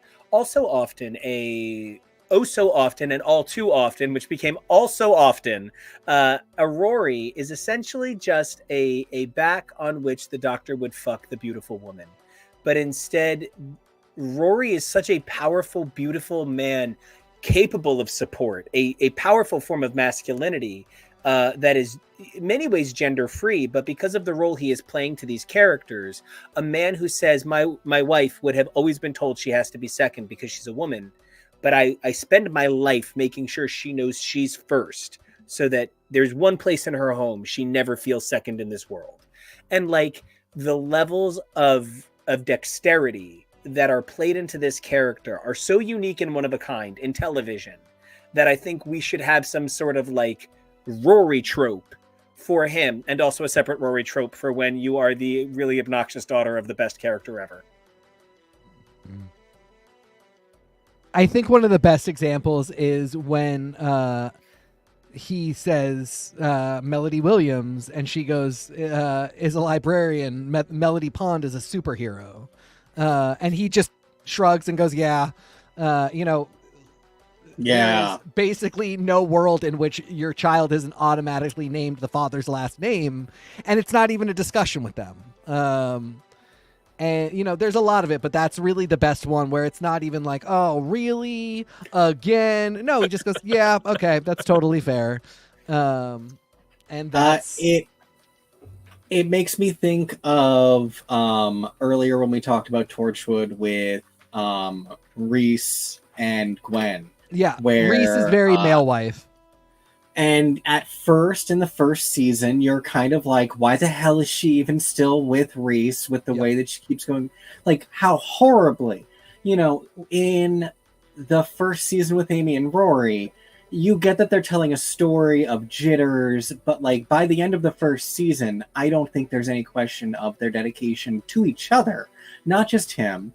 There's always insecurity with humans, and I really appreciate and understand them doing as many stories as they did, where, there's still that level of disparity in the way that they both express their love, and there is an amount of insecurity in that. And that's something I really love. And I really loved, especially in series 7 and their last batch of episodes, when Amy takes a focus in that story and talks about how hard it is as the partner who is not the effusive one, who's not the demonstrative one, and as the one in a partnership who relates to Amy on that front. You know, I might, in many ways of my relationship dynamic, be the Rory in terms of what I bring to the table, but in terms of the effusiveness, I know that I'm married to a much more effusive, gregarious, effusively loving partner. And so seeing this, just everything about the marriage dynamic, about them in general, and introducing this concept to the TARDIS, I remember when this first started being like, are they really going to do this? This is something they hadn't really ever done before. Let alone how hard it had been to get an ensemble back in the TARDIS. That was something that I loved about the 13 era, was getting an ensemble back again and having multiple people travel in the TARDIS. So this family was always great. And so, yeah, I think this is, I don't know that this can be S for me, because I don't love Matt all the time, but it's definitely an A. I just want to say, as the effusive one, it's cool, you know. Right? I know. I do want to add that it is unfortunate that there isn't just like River and all the people, because I feel like 11 and River are my least favorite Doctor and River combination, right? And I don't know if that's because when I first saw her on series 4, my first thought was, oh my god, it's the ER lady, but not the one with the crutch. Yes. And so, like, I think that so many of us had that reaction, that we needed a minute, but we were just so excited to see someone that we loved so much from a role we liked. You know what I mean? One of the things that I think happened with Clara by not being Amy. I love Amy in concept, but I kind of don't like when a character is introduced to be more special than the main character. Part of why you watch Doctor Who is he is the most special character in the universe. So when I was told week after week that Amy is more fascinating than the Doctor, she's smarter than the Doctor, she's more clever than the Doctor, she's cooler than the Doctor, then why the fuck am I watching Doctor Who? I'd really rather watch Amy Pond, because then you're telling me that the character that I'm going to keep having long after Amy's gone is inferior to the character you're just choosing to tell the better stories about.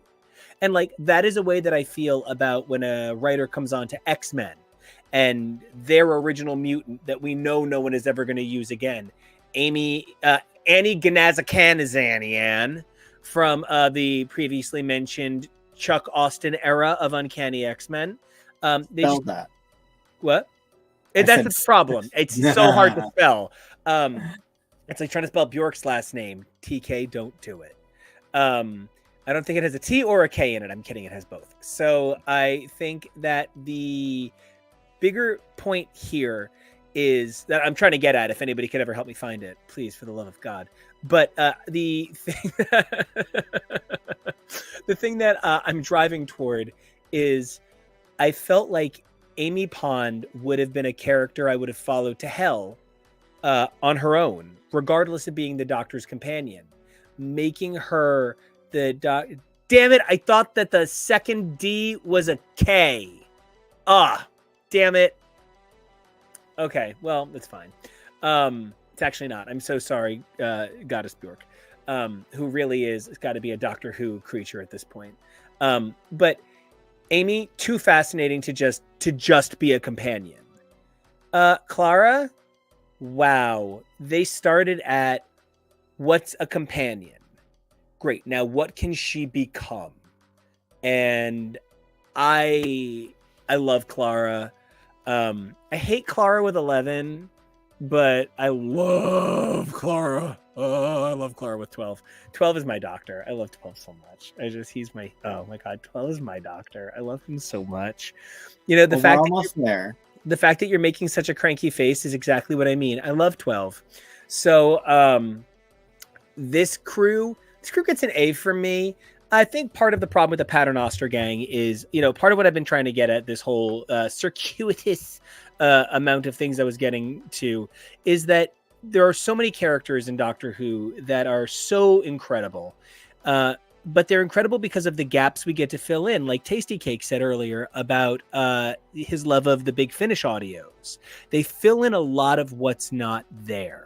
And so a lot of characters like the Paternoster gang really give us an opportunity to fill those ideas out. I think that is sometimes the magic of headcanon. And so I do a lot of headcanon for the show here instead of the show doing the canon for me. And so it has to be an A. It can't quite be an S. But, it's really an excellent time for the show. I gave them an A because I like all of the elements individually. I don't love them together. I love the Paternoster gang. For instance, in Good Man Goes to War and Demons Run, they're just absolutely fantastic. They have some of the best interactions. The horny fighting with Vastra and Jenny. I was going to bring it up before.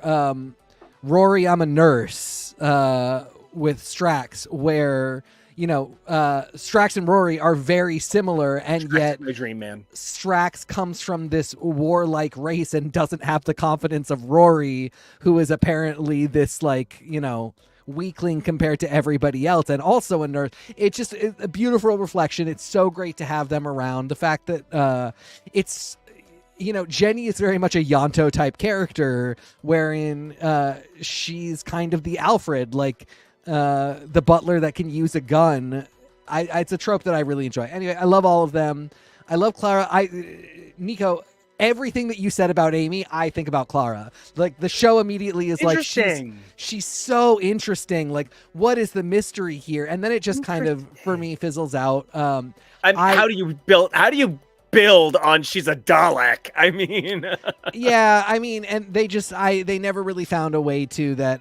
Impressed me. I also the saving grace of her whole thing is the moment for me where River shows back up and has another moment with the Doctor.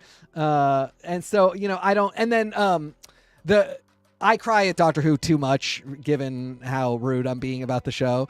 But the hardest I cry ever, and I just embarrassed myself in front of my partner Jake and my other partner Jack at the time, who was Irish and knew much more about Doctor Who than any of us, is when she is present for his regeneration. And yeah, anyway, I really like her. I think she's a great character. I also really love where she ends up. But I don't know. There's just something about it. So anyway, honoring it all, I'm giving this group an A. But there's a lot of B and C vibes throughout. Yeah, that's also where I'm really torn. There are things that I do love about Clara and 11, but I really prefer her with 12. I love Tori's point of Clara made me love 11, 12 made me love Clara. I really feel that vibe.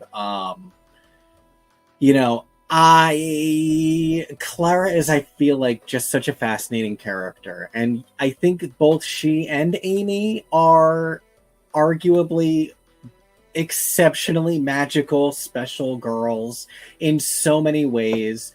And I keep wanting to do a full broadcast just talking about my theory that the only real Clara Oswald in existence is this one that we see here in Series 7. And even the one in the 50th anniversary special is not real. She is yet another Clara copy. And that's the whole point.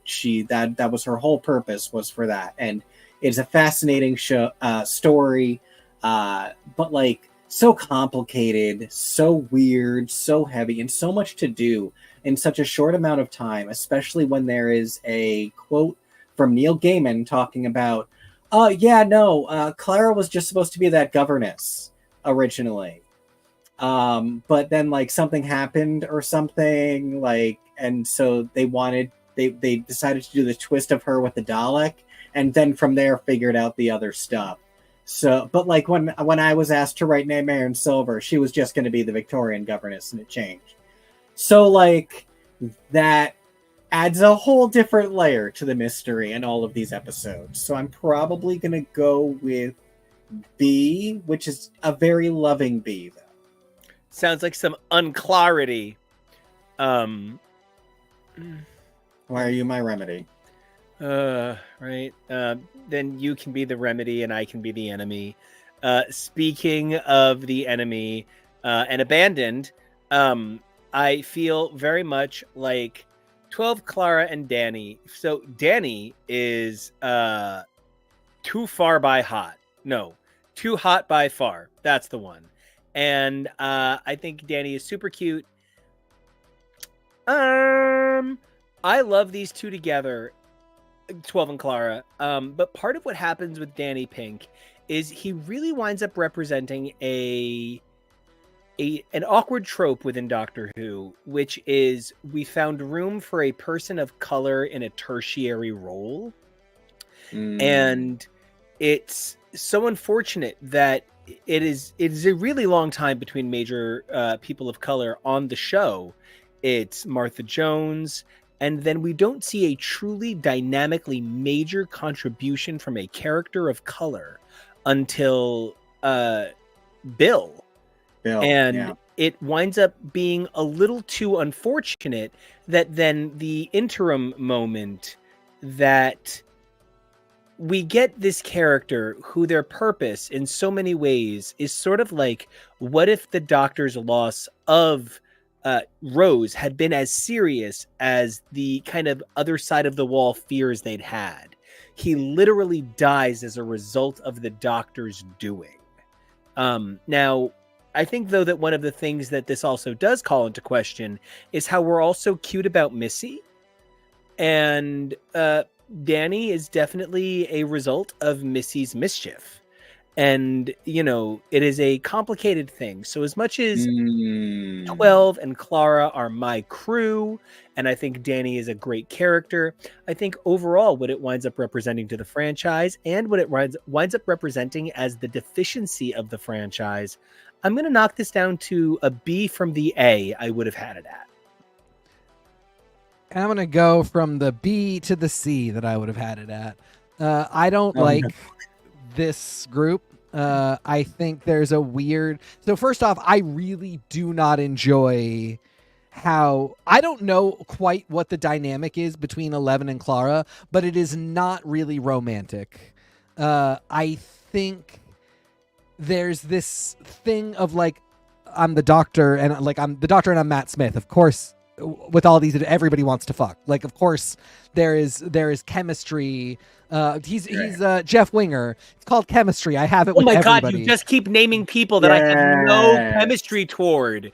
Oh my God, these arrogant, obnoxious, sexual people. Yeah, no, I mean, I don't... he's nerd Jeff Winger. I don't disagree, but Jeff Winger feels that way, and I think the Doctor really does too. I don't think it's that he specifically has romantic feelings for Clara or that she does for him. It's just like, these are sexy space adventures. We are both in young bodies.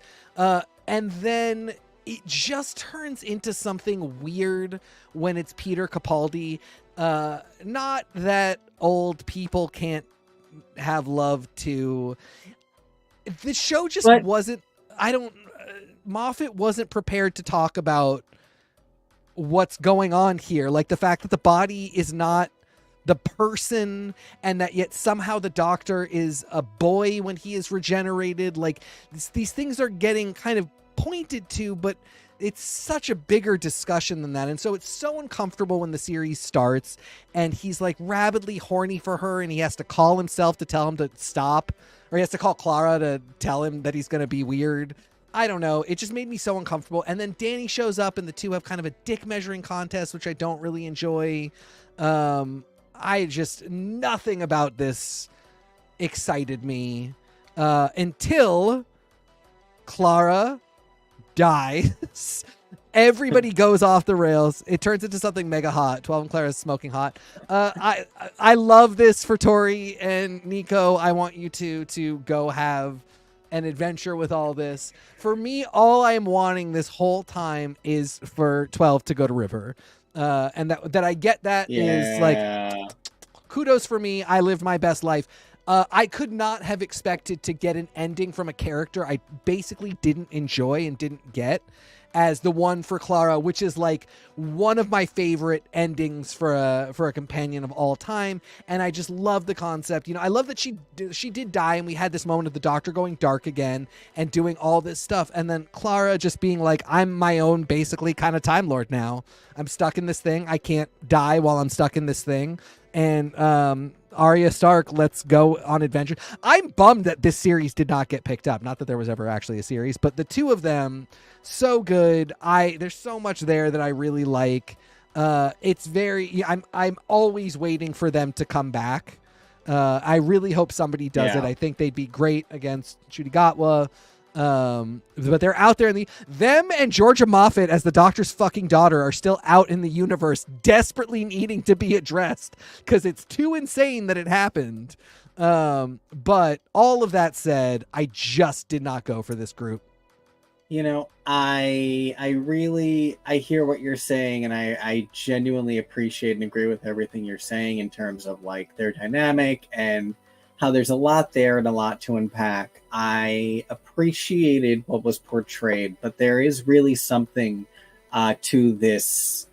You know, like you said, it was a fun and flirty, not too hypersexual, but like kind of with 11, and then it becomes this almost motherly, this matronly role that she has to take on, where she sort of becomes his caretaker, which, you know, sure, and there's a lot of good in that, but I really feel like it can be read in such a way that I find a lot more troubling and problematic and feeding into problematic dynamics and tropes, because let's not forget, for as much as the Doctor needs that from someone, whatever my theory is or not, this is a Clara Oswald who just helped save the universe by jumping into the Doctor's time stream and splitting off and helping the Doctor repeatedly throughout time. Like, what about her psychology and need for care? And that's what I love so much about Series 9,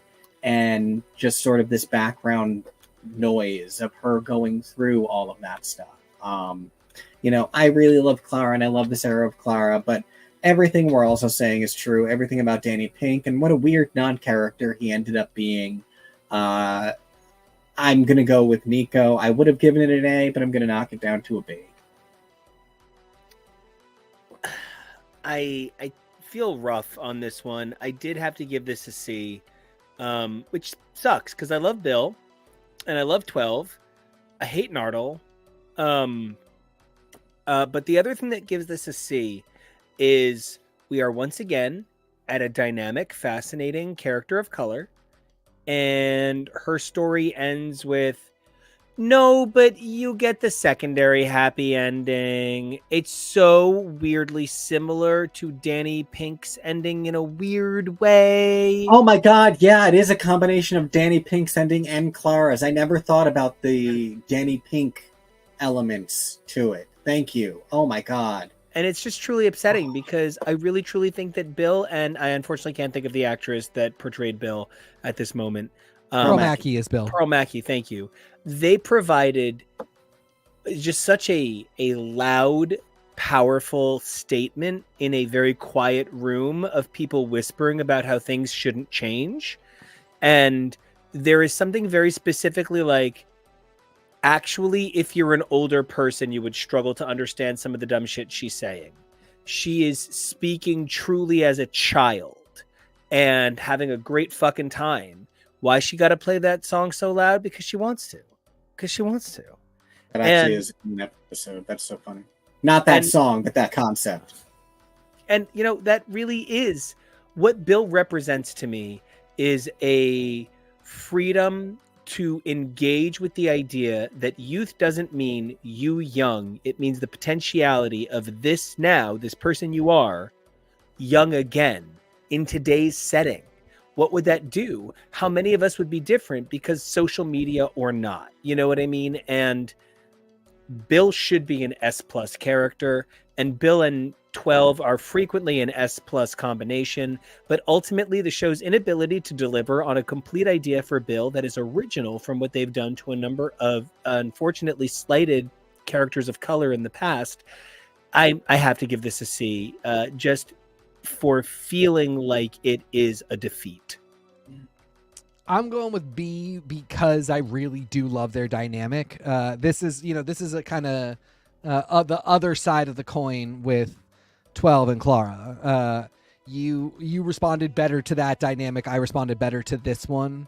My problems with this one are a little different, but I thought it was so important, especially after, what made me really uncomfortable was boy child doctor, but in this old man's body, having him be a teacher and having him have somebody who was unequivocally nothing sexual, nothing, she's queer. She is, he is older in every way. He is there to teach her.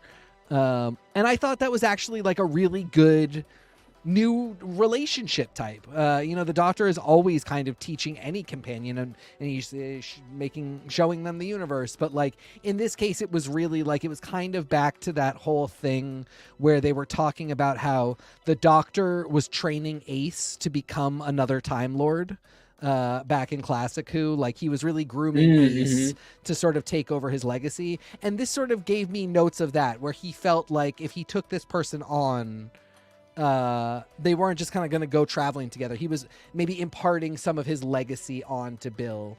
I do agree with you, Nico, that the ending takes this away from being, because that dynamic could be S tier. That if that dynamic had ended with him essentially saying, "I got you a TARDIS, go out into the universe," that could have been, which in some ways they try to tell you can read it as, but that's even mocked when you put the ambitions. That's not quite the truth. It is still fully body mutilation of a queer woman of color. Yeah, it's a beautiful story in some ways, but it's what we said about Donna's story from 2008. Yeah, exactly. It's a beautiful story, but there's also ways in which it's a horrific story, and this was 2017. And the fact that it's one of the ones that the Celestial Toy Maker puts up as like, you fucking do this to everybody, and the Doctor keeps being like, but it ended up okay, but no, it kind of didn't. So that's for me. There's a lot of ways in which this would be S, and in which I wish this had gone differently, because it would make me look back on 12 more fondly.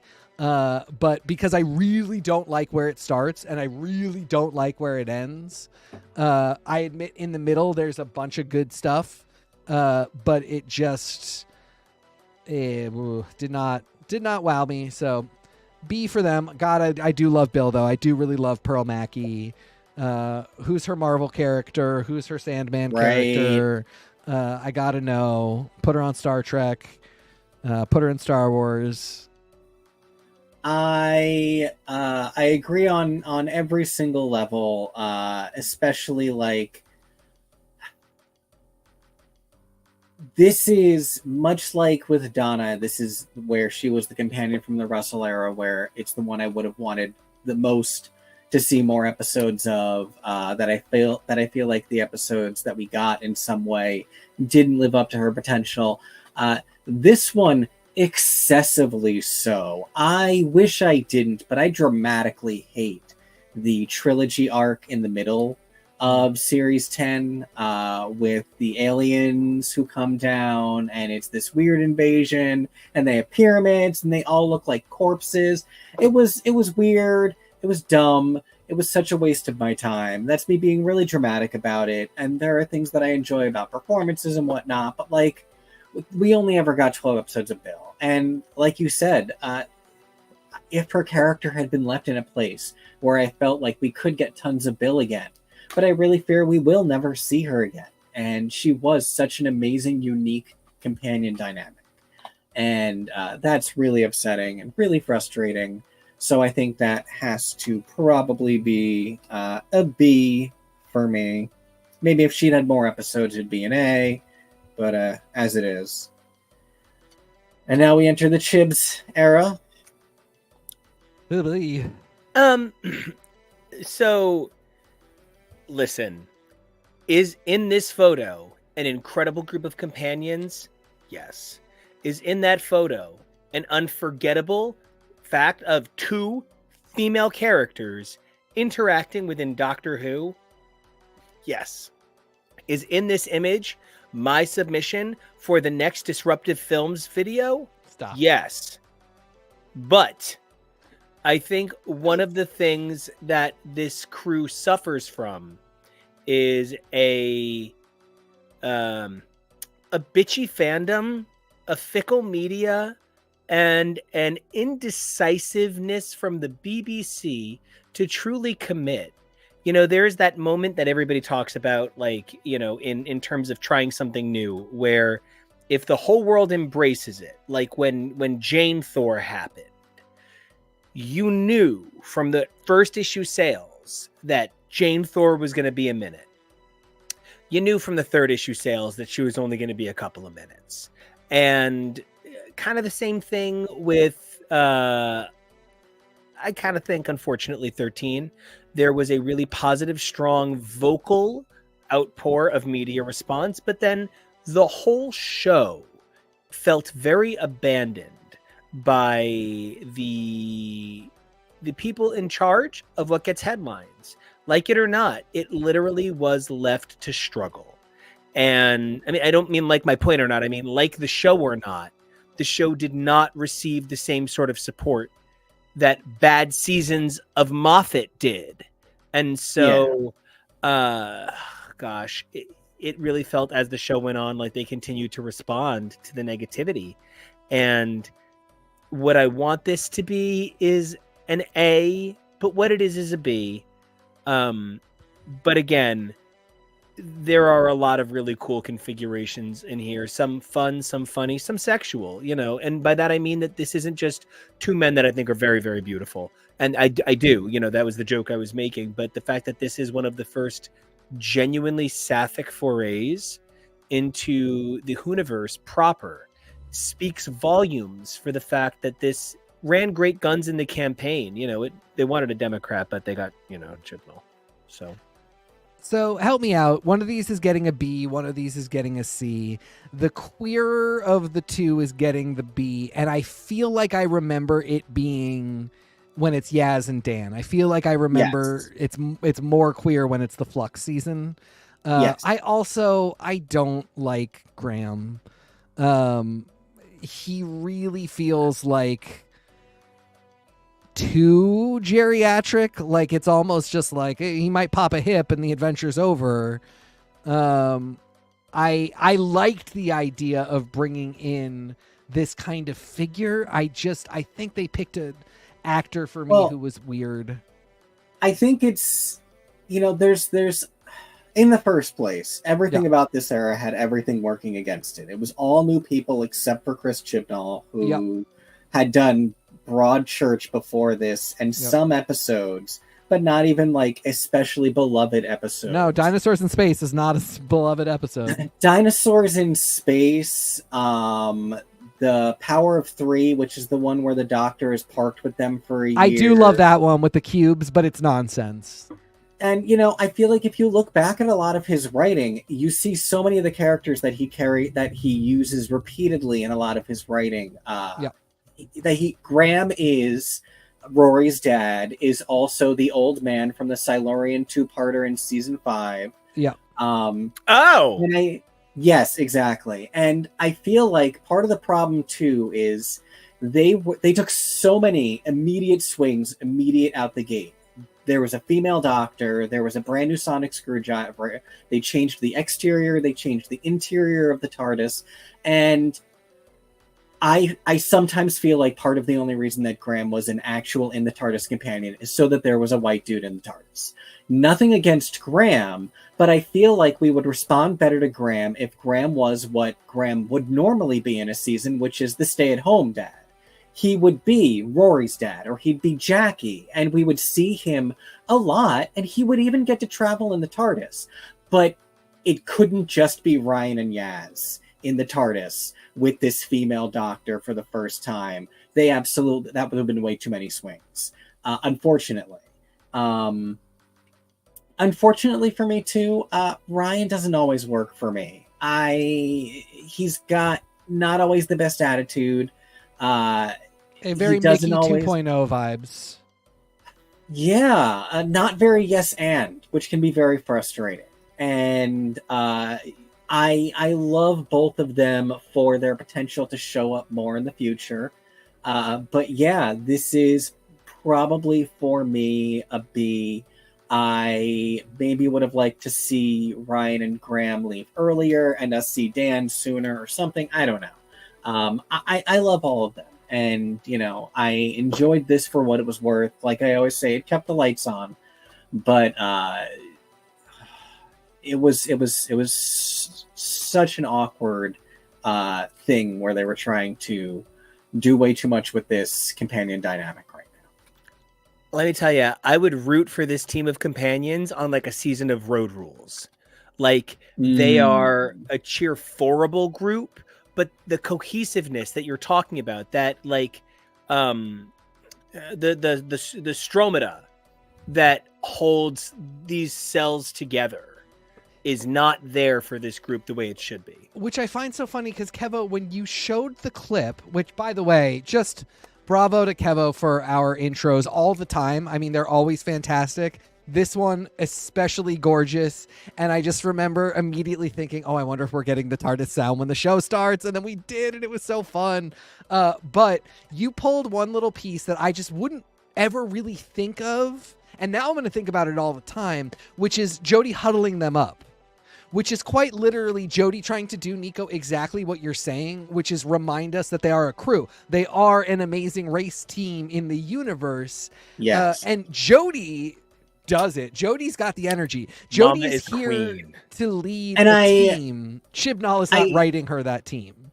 No. I trimmed it down a little bit too, I think. But like Ryan and Graham are about to leave the TARDIS and she goes, hey, and taps Graham on the shoulder. And it's such a masculine move. Yeah. And there's so much fascinating about Jodie's doctor and the ways in which they played with her gender.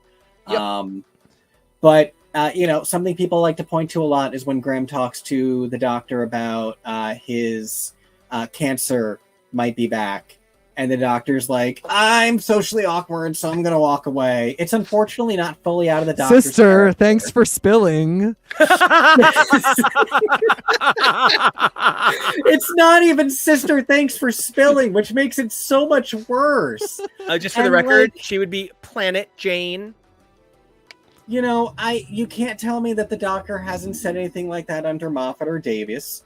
But like, yeah. It's tough. It was a rough period, and for as much as I love an ensemble, I feel like this one was maybe a little bit more cluttered than not. So I'm probably going to go with a B. And now we have what might be, for many people, I think, culturally speaking, one of the most contentious periods of Doctor Who of all time. I mean, just from the perspective of fandom.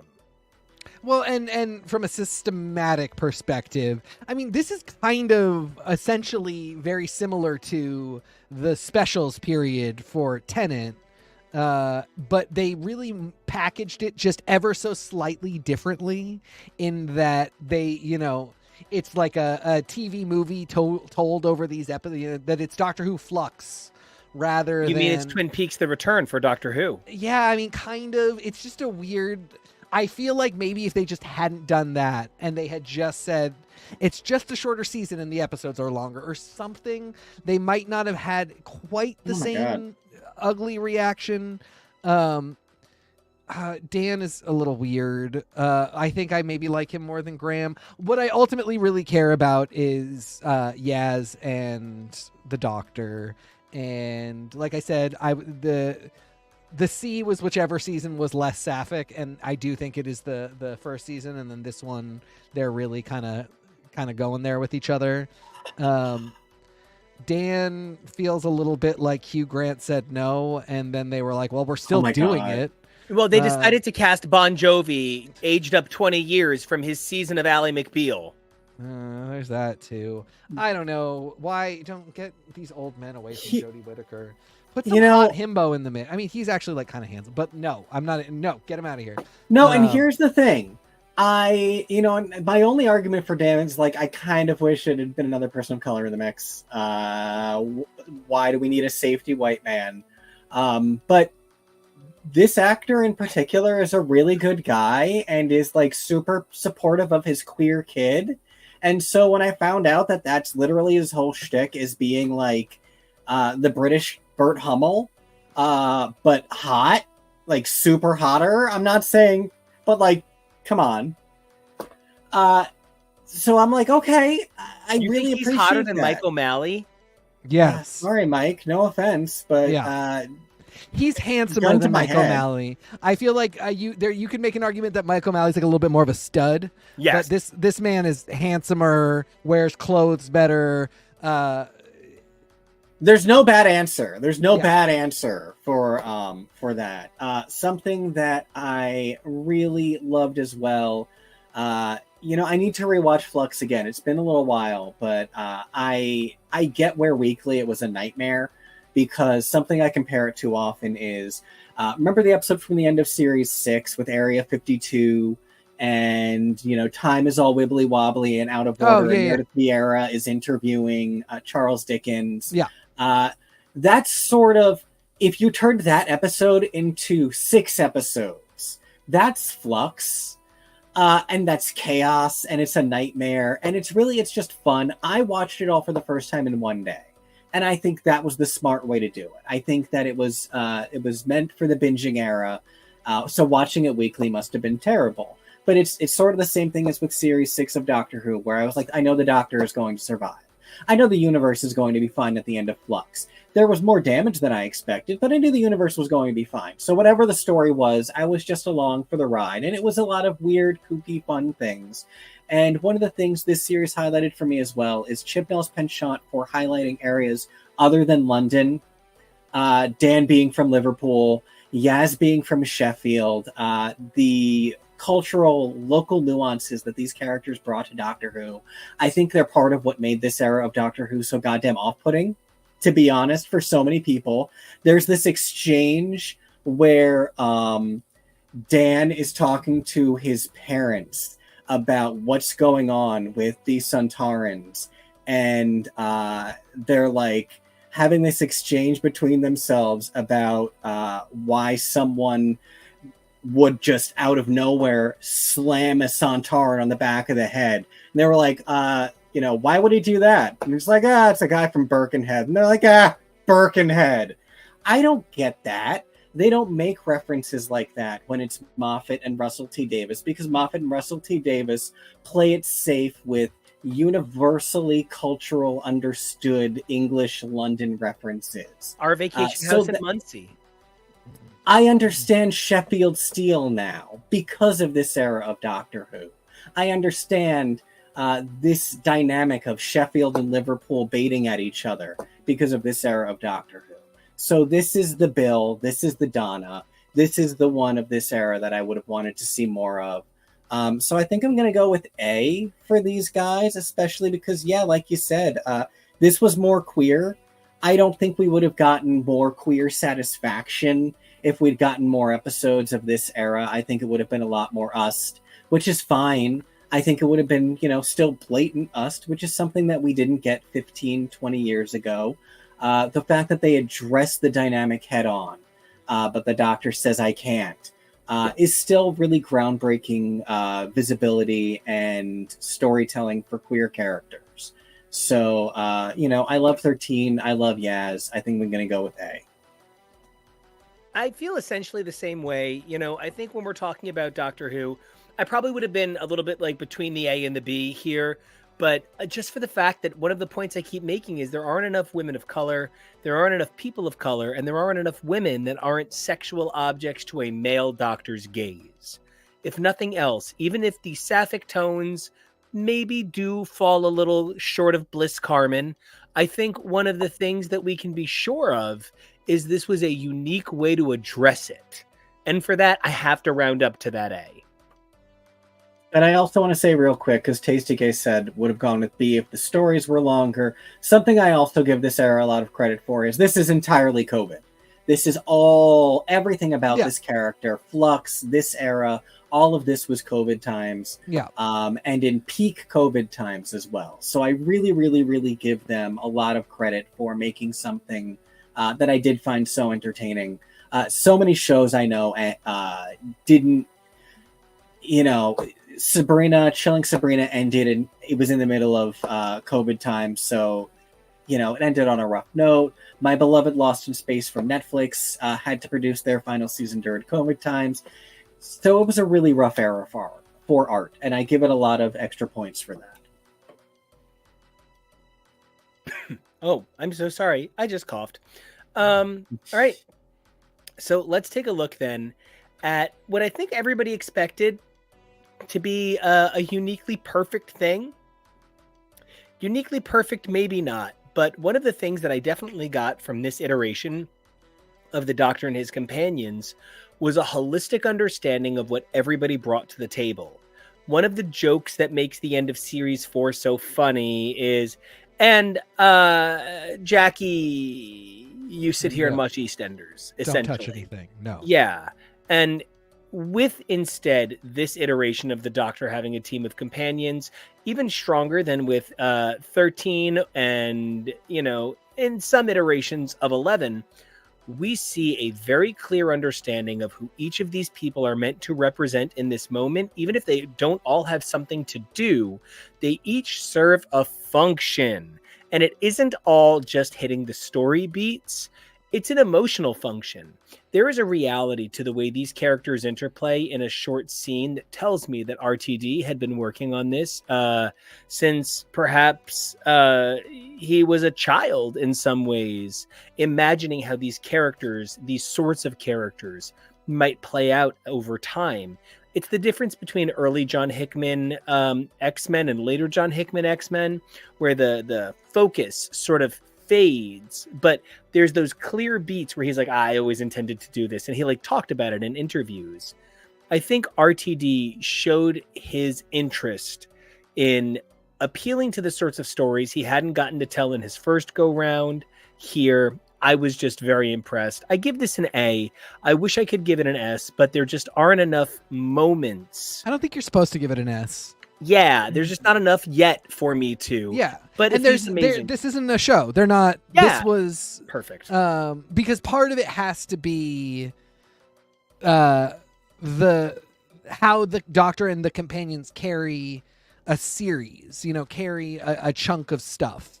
And even when you're talking about the companions during the specials era, that is kind of saying, what do you get when you get a bunch of different companions over a little period of time? This was really, hey guys, we're coming full circle and it's going to take us 3 episodes, but this is not even really an era. This is kind of just a moment, and it's a beautiful moment. But Doctor Who and the Companions always needs to be more than a moment. It has to be the set of time. The fact that these were one a week.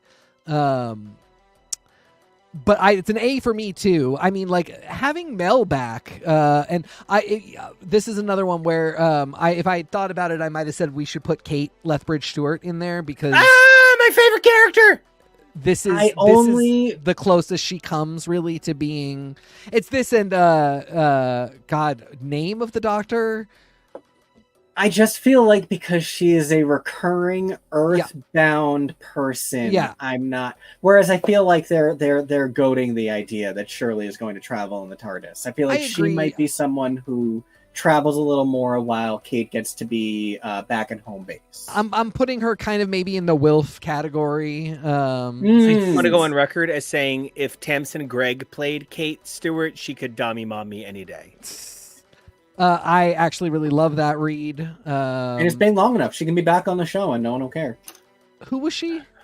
She was in series 1, so really long time. Yeah, definitely. She can and should come back. This is essentially like the companion is unit. Like the companion is Oh, I love that. Yes, exactly. That was exactly my It's thought. the Earthbound people that take the Doctor's mission for Earth when he's not there. And I know that happens a lot, but because it is former companions and this person who shows up kind of like literally ready to roll onto the TARDIS if asked, up to the point that the Doctor gets a ramp ready to go for her just in case, which I thought was the most like, you might be on here someday. Exactly. This is an unequivocal A. The only reason it's not an S is, again, just because this is a separate moment that is just different than the rest of them. But, Donna finally buying back the destiny that she was owed. Rose being a character that exists is just such a win.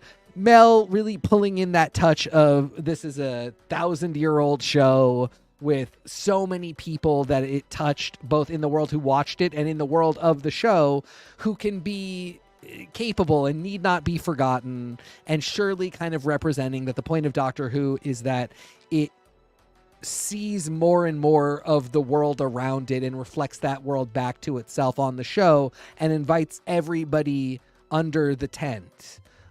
Just really a solid group all around. Had a ton of fun with them.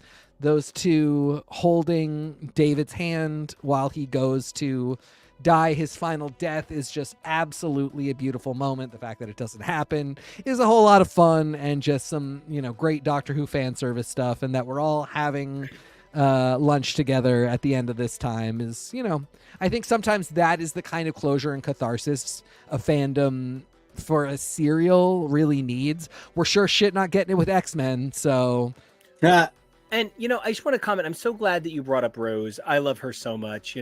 When I think about the fact that, the Doctor's daughter was introduced, it's so beautiful that we got the companion's daughter. Yeah.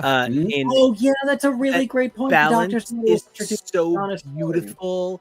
And that she is the Dr. Donna's daughter. Yeah. So many ways. She got them triple D. And so I just think it's terrific. Yeah. I only didn't include her because I really feel like she didn't take on. She didn't companion yet. No, not really. I believe we're going to see her. If you're not including Kate, you can't include her. And I mean that I think that was a curatorial smart choice. But like, she's another one, kind of like Shirley, but Shirley was really much more present for the adventures. Rose and is her twin sister, maybe. Rose is very much, your time is coming. You'll be on the TARDIS at some point in the future. We'll see you then. I'm curious to see Rose grow. I feel like part of where I wasn't excessively impressed with Rose in her first episode might be a little bit Dawn syndrome, where I'm not sure Russell T Davies put enough thought into what age her character should be. Yep. But I also just realized part of where I realized I think I am a lot more forgiving of the bubbliness and kind of very surface just cheerfulness. I forgot who her dad was. And when I think about Sean, who's this very laid back dude, and him passing that on to his daughter, God knows she needs it. And the idea of them being a grounding force for Donna, I think we all expected Rose to be a lot more like her mother. And she's not. She's strong like Donna, but I think she's a lot more like her dad than I was expecting. And so I'm excited to see more of her character and more of that development. I wish this could be S-Class for me, but we didn't get quite enough. I feel like what this companion class represents, what we will hopefully see of them in Russell T Davies's ongoing era. I listened to the audio commentary for The Giggle, and he said that the set designer is mad at him and was like, "You're going to set a lot of stuff at Unit, right? Because this was a very expensive set. You should do a whole episode." No, Kevin, listen, we've talked about this was. This is television. It is not Unit school. It's not important. Everybody gets to play. Russell is going to really piss off his set designer, though, if he doesn't use that set a lot. So we will probably see a lot of Unit, So we'll see hopefully a ton more Mel, a ton more other companions, a lot of stuff. But for what we got and for what it is probably more of an A than a true A. It is a great A. And then here we are. Well, I just want to say there's one companion group you didn't include, and it really kind of... Here comes the joke. Everybody brace yourselves. I need a special, warning sign for Nico jokes. Inertial dampeners at 100%. What do you got? Yes. You know, this is how raw we're going. Oh, damn. Took the hat off. You can keep your hat on. It's a song. While we're talking about companions that didn't make the list, I just want to say David Tennant, Shurigatwa, and Shurigatwa's briefs are just tragically left off this list. And I mean that actually kind of genuinely in a non-sexual way, but rather in a discussion of the sexuality of the Doctor. Something we have always seen is the Doctor as sexual in regard to a woman. Then we saw the Doctor become a woman, and we saw a woman in regards to the Doctor's sexuality, not necessarily the Doctor returning those feelings. So we had yet to see the Doctor have an actively charged self-sexual interest in the modern era. Shurigatwa is I felt very seen. I've talked a lot about how I felt very seen by a moment in Drag Race Canada earlier this year when a character screamed "whoa" in a way that I literally... my darkest anxiety moments, literally, I felt seen. Running around smiling and laughing with my friends in a pair of briefs is literally my favorite way to say I love you to my friends. This was a self-satisfied form of sexuality that we do not get to see the Doctor enjoy. We do not get to see the Doctor engage, and we do not get to see the Doctor ever partake in. So I only wish this could have been something that we could have seen the show pay more attention to, but I understand why. For the balance of all of the things it takes, the gender study is just not where the show is at. It's a weird thing. We talked about this a lot when we were reviewing the show, which is, I said it earlier this episode, I just feel like for the first time we have a hot Doctor, and there is, Doctor Who is a fantastic show for overall being everybody is beautiful, all bodies are beautiful. Any Doctor who is in a romantic sexual relationship is a sexy person to his or her partner. Doctor Who is very romantically and sexually affirming in every way. There are some times where I think it's perfectly fine to say this person is objectively very beautiful in a way that others are not.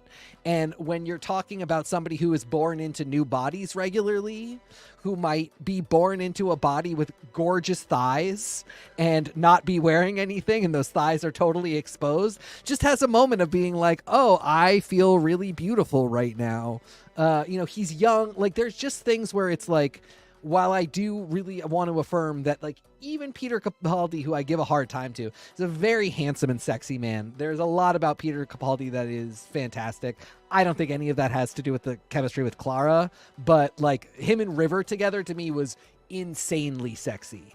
So it's it is everybody. It's all of them. It's Jodie, it's Chris Eccleston, it's David Tennant, it's Matt Smith. They're all gorgeous, but this is a young man in his prime with just the most gorgeous body. Wait, I just realized though, on that subject for 1 second, Alex Kingston has a lot of experience taking care of doctors just before they die. Yeah. No, but I really think your point is so true. I just think it's to saying just making the little joke about the briefs, it's a thing. This show immediately acknowledges we have a very hot Doctor on our hands, and that's a part of the whole show. And now go back to the picture now to transition it. We have a companion who is equally gorgeous, and the two of them just kind of want to get dolled up and look hot around the universe. That's part of their story. Saphira just won in that outfit. The one that Ruby is wearing in this image, Saphira just fucking won. Yes. Yeah. Clearly, it's not identical, but the idea that she is literally and Shooty is considered cutting edge fashion. Yeah. And Shooty is almost wearing her Leap Day Williams suit. Yes. Saphira for president. Okay. Yeah. Oh, Kevin, Oh, you God. really. Oh my Jonathan God. Groff. I thought that Tori was making a joke that if Jinx was here by at any point, No, I thought you knew. Oh no, I didn't realize that Leah Michelle's personal reader was going to be on Doctor Who. Okay. Yeah. No, I don't want to watch it. Honestly, can I Leah Michelle Vagina viewer Jonathan Groff is going to be on Doctor Who. Absolutely. I thought he was in the trailer. He's Worst this is like gay in New York City. Jonathan and Groff Kevo, is going to when be on I look Doctor at him, Who. I really see Dennis from Sunny a lot of the time. Yes, one gay Dennis, a American Psycho, but make it faggoty. I mean, take your pick. But just dead in the eyes, murders can. people for fun, eats If I children. can. Go. The actual truth is, have we ever heard of Jonathan Groff in comparison to a normal human? We've heard him go up against Madonna. We've heard him be in the same room as Leah Michelle. Am I saying that Jonathan Groff is a human being? Probably not. He's probably like the Merrill Lynch of people, but then he's not exactly the Exxon Valdez of people. So I'm not exactly damning him to the stockade. I think that one of the things that is really cool, though, is that RTD is ushering in an era where it's really exciting to be queer because it means you might get to be on Doctor Who instead of what we just described, which was an era where you had to hope to be white and straight to be on Doctor Who, or you would get to be the tertiary character who got turned into an amorphous blob that would somehow power the universe. So I'm actually excited that Jonathan Groff is here because, you know, just like his nemesis Madonna, I don't always think that she kicked out. Oh my God, I forgot about that. Madonna's a bitch. I don't always, which hot older boyfriend says all the time. It cracks me up. But that's such a drop in the bucket of the way performers have completely wilded out. Was that before or after? When did he do that? Do you happen to remember? That was like the birth of freaking out on the stage. Do you remember what year? I was still in Bros for Hillary. Okay, so no, it was after they did that story on Glee. So it's instead like Jussie Smollett, where they did the story on Empire, and then it happened to him in real life. Got it. Okay. It's 2015. Yeah, no, okay. They did it on Glee first, and then it happened to him. Yikes. Oh, Johnny. You know, I really think that, Kevo, this image really captures my excitement for the future of the franchise. I'm so glad you have this image here. You know, I think the mark of a strong showrunner is one who is not afraid to shake it, even if it might break it. I think Russell took some light swings back in his day because he was trying to get the program back on the air after 16 years. And so, you know, he had to use a lot of light touches, and it worked really well. Moffat got to do a lot more interesting things with the mythos, with who the Doctor is. Chibnall tried to take some big swings, and, you know, like I said, I think taking over cold probably didn't help him either. I was thinking about this while I was watching earlier a clip of introductions to the TARDIS, and I was thinking about the fact that David Tennant had Ncudi's TARDIS first, and I was like, that's not really fair to Ncuti. But when I think about it, well, no, Ncudi's not the first Doctor, no matter what. It is about inheritance. Yeah, and I think yes, much like you know, I do believe there was at least some amount of definite intent that there is a reality to the things Russell has said, which is that he always intended to have the first Doctor leave quickly to reintroduce the concept of regeneration.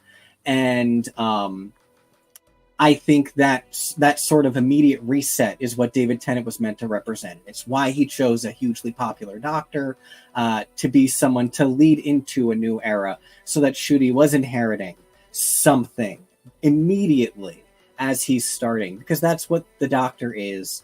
But it's also about expanding and doing new things.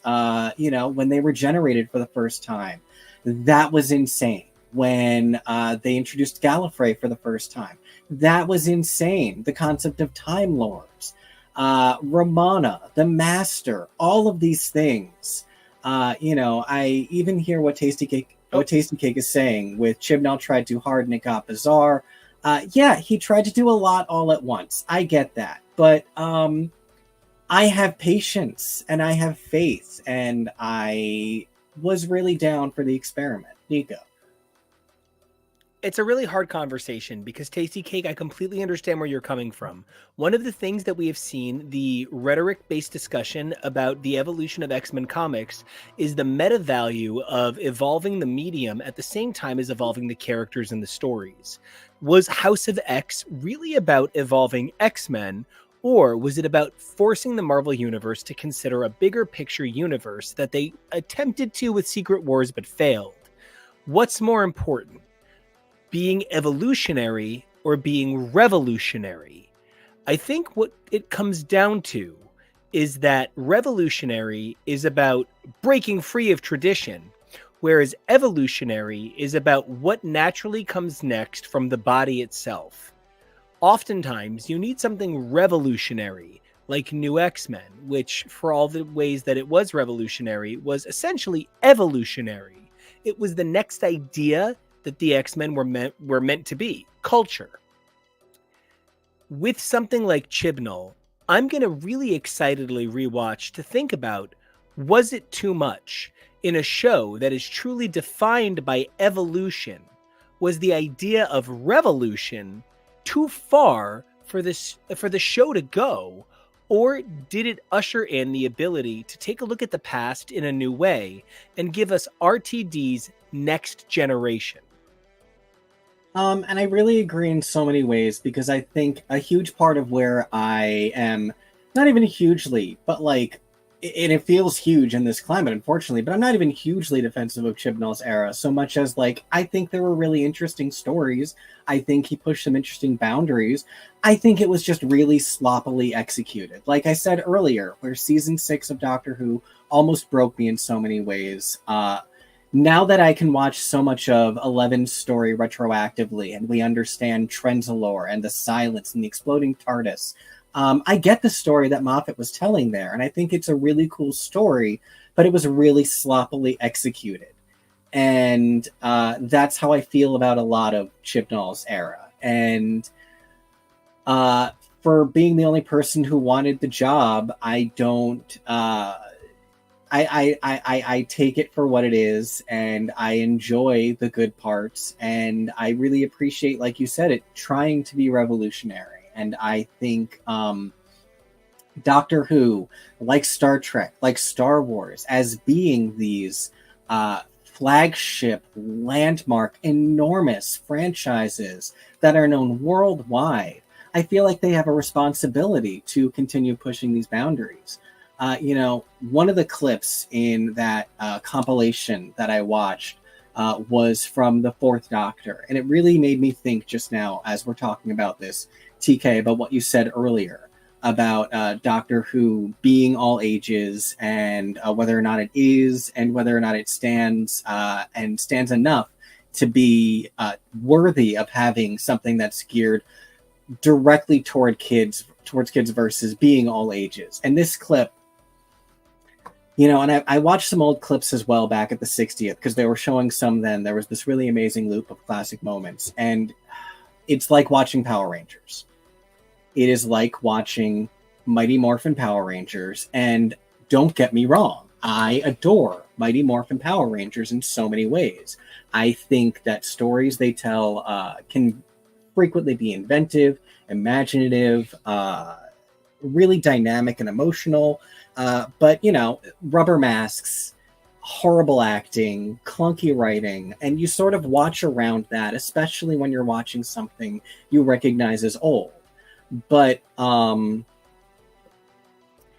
it's not 1984. It's not even 2004 anymore. It's 2024. And these things have to continue to evolve.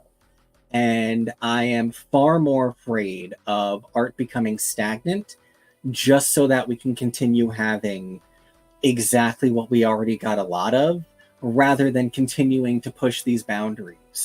We just got through all of Voyager. And so Nico and I finally completed that 90s era of Trek, and then into Enterprise, and all those things are great. but there's like 700 episodes of that TNG into Enterprise era where it's pretty much all a lot the same. And so the way that people come for Discovery or other modern Star Treks, when you do have a lot and it's trying something, it's trying to evolve the brand the way that these things were evolving so much at the time. I really more worry about something that isn't trying to do that than I worry about it being kind of clunky, you know? And I think that's the nature of what we're talking about with these sorts of shows and with these sorts of franchises. You know, you really can't talk about Doctor Who without talking about Doctor Who as a franchise, Kevo, which is why I think the way you included Torchwood and Sarah Jane, you know, I don't blame you for not including Class, though we did manage to talk about it in a way that really made it real. But like, I think when you're talking about Doctor Who, it's a bigger picture, it's a universe, but at the end of the day, it comes back to the main star. You know, every planet in our universe kind of has to be like, yo, what's up, son? And like, I feel like that is kind of what everybody has to do. Doctor Who, he is the sun of our solar system. And when we're talking about these sorts of things, I didn't want to say that Torchwood was maybe a little bit more edgy in terms of progressing fiction than Doctor Who was at the time. But yeah, you know, you said earlier that Stephen Moffat took bigger swings. Stephen Moffat is a much better sci-fi writer than RTD. RTD is like the best slice of life humanist writer, but Stephen Moffat is a Grant Morrison to RTD's Chris Claremont. They're two legends, they're two gods, they're two people who should never be come for, except for some stuff. But, you know, at the end of the day, I really think that 15 and Ruby is a great example for me, an example of where we're heading with this franchise. Yeah. Also, I just want to say, Cyborg, you're right. We need a resolution because we have so much confusion. I mean, who should be hurt and who should be blamed? They're an A for me too. Really excited to see where they go. They had really fun chemistry. Sorry, I didn't mean to crash your plane. I also am sorry that you crashed my plane. You know my story about that. I was awake when they announced it.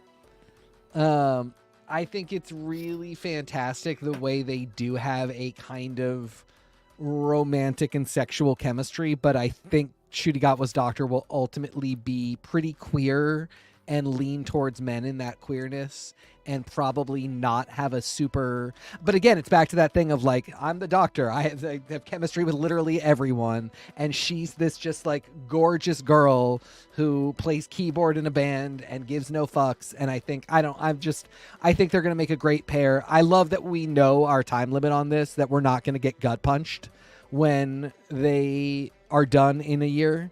That we know that now. We're going to have a really fun year. And then we have a great person coming on next. So it's going to be a whole lot of fun. Yeah, I want to give an A, not just for Ruby, but for the potential of this new era in general. You know, I love that it's flirty, but I also hope that there is a little bit back to that 11 and Amy, 10 and Donna sibling dynamic to them, where it's a lot more about fun. I really think and hope that, you know, Russell is here to have fun. I had been so worried because he was always such a dramatic writer and always did do things like Donna, binary. But I think he's been through a lot more in the last 15 years. I think It's a Sin was hugely cathartic. I think losing his partner was hugely cathartic.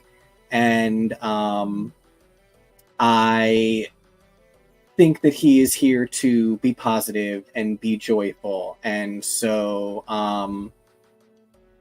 it's for all of that I'm giving it a very hopeful. I didn't mean for my eyes to light up with excitement at the idea that all of us are hopeful for the future of Doctor Who. I'm not hopeful for the future of like every franchise I love. We just did a broadcast on Wednesday where I am specifically not hopeful about X-Men. We're doing a broadcast tomorrow where I'm sort of inevitable about Drag Race. Sorry about it. But, you know, Doctor Who, it's exciting to be hopeful about. I can't be hopeful about Star Trek right now. Discovery is ending. Paramount just got sold.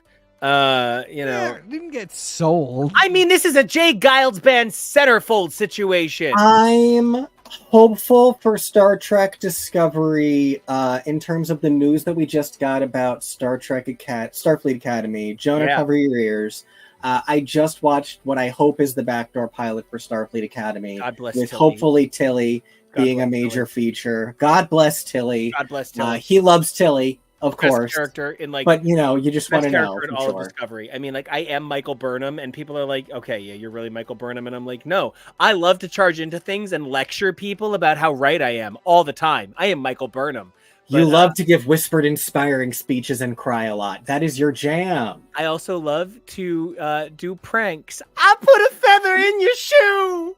I took you guys to the future. Y'all got ronded. I married you.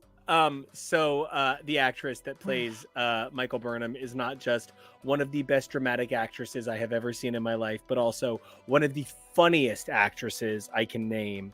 And way better than her role on Once Upon a Time. Truly. So I am very, very excited about the future of Doctor Who and kind of our show, because this isn't just an episode we did to, wank about how much we love Doctor Oh, I Might.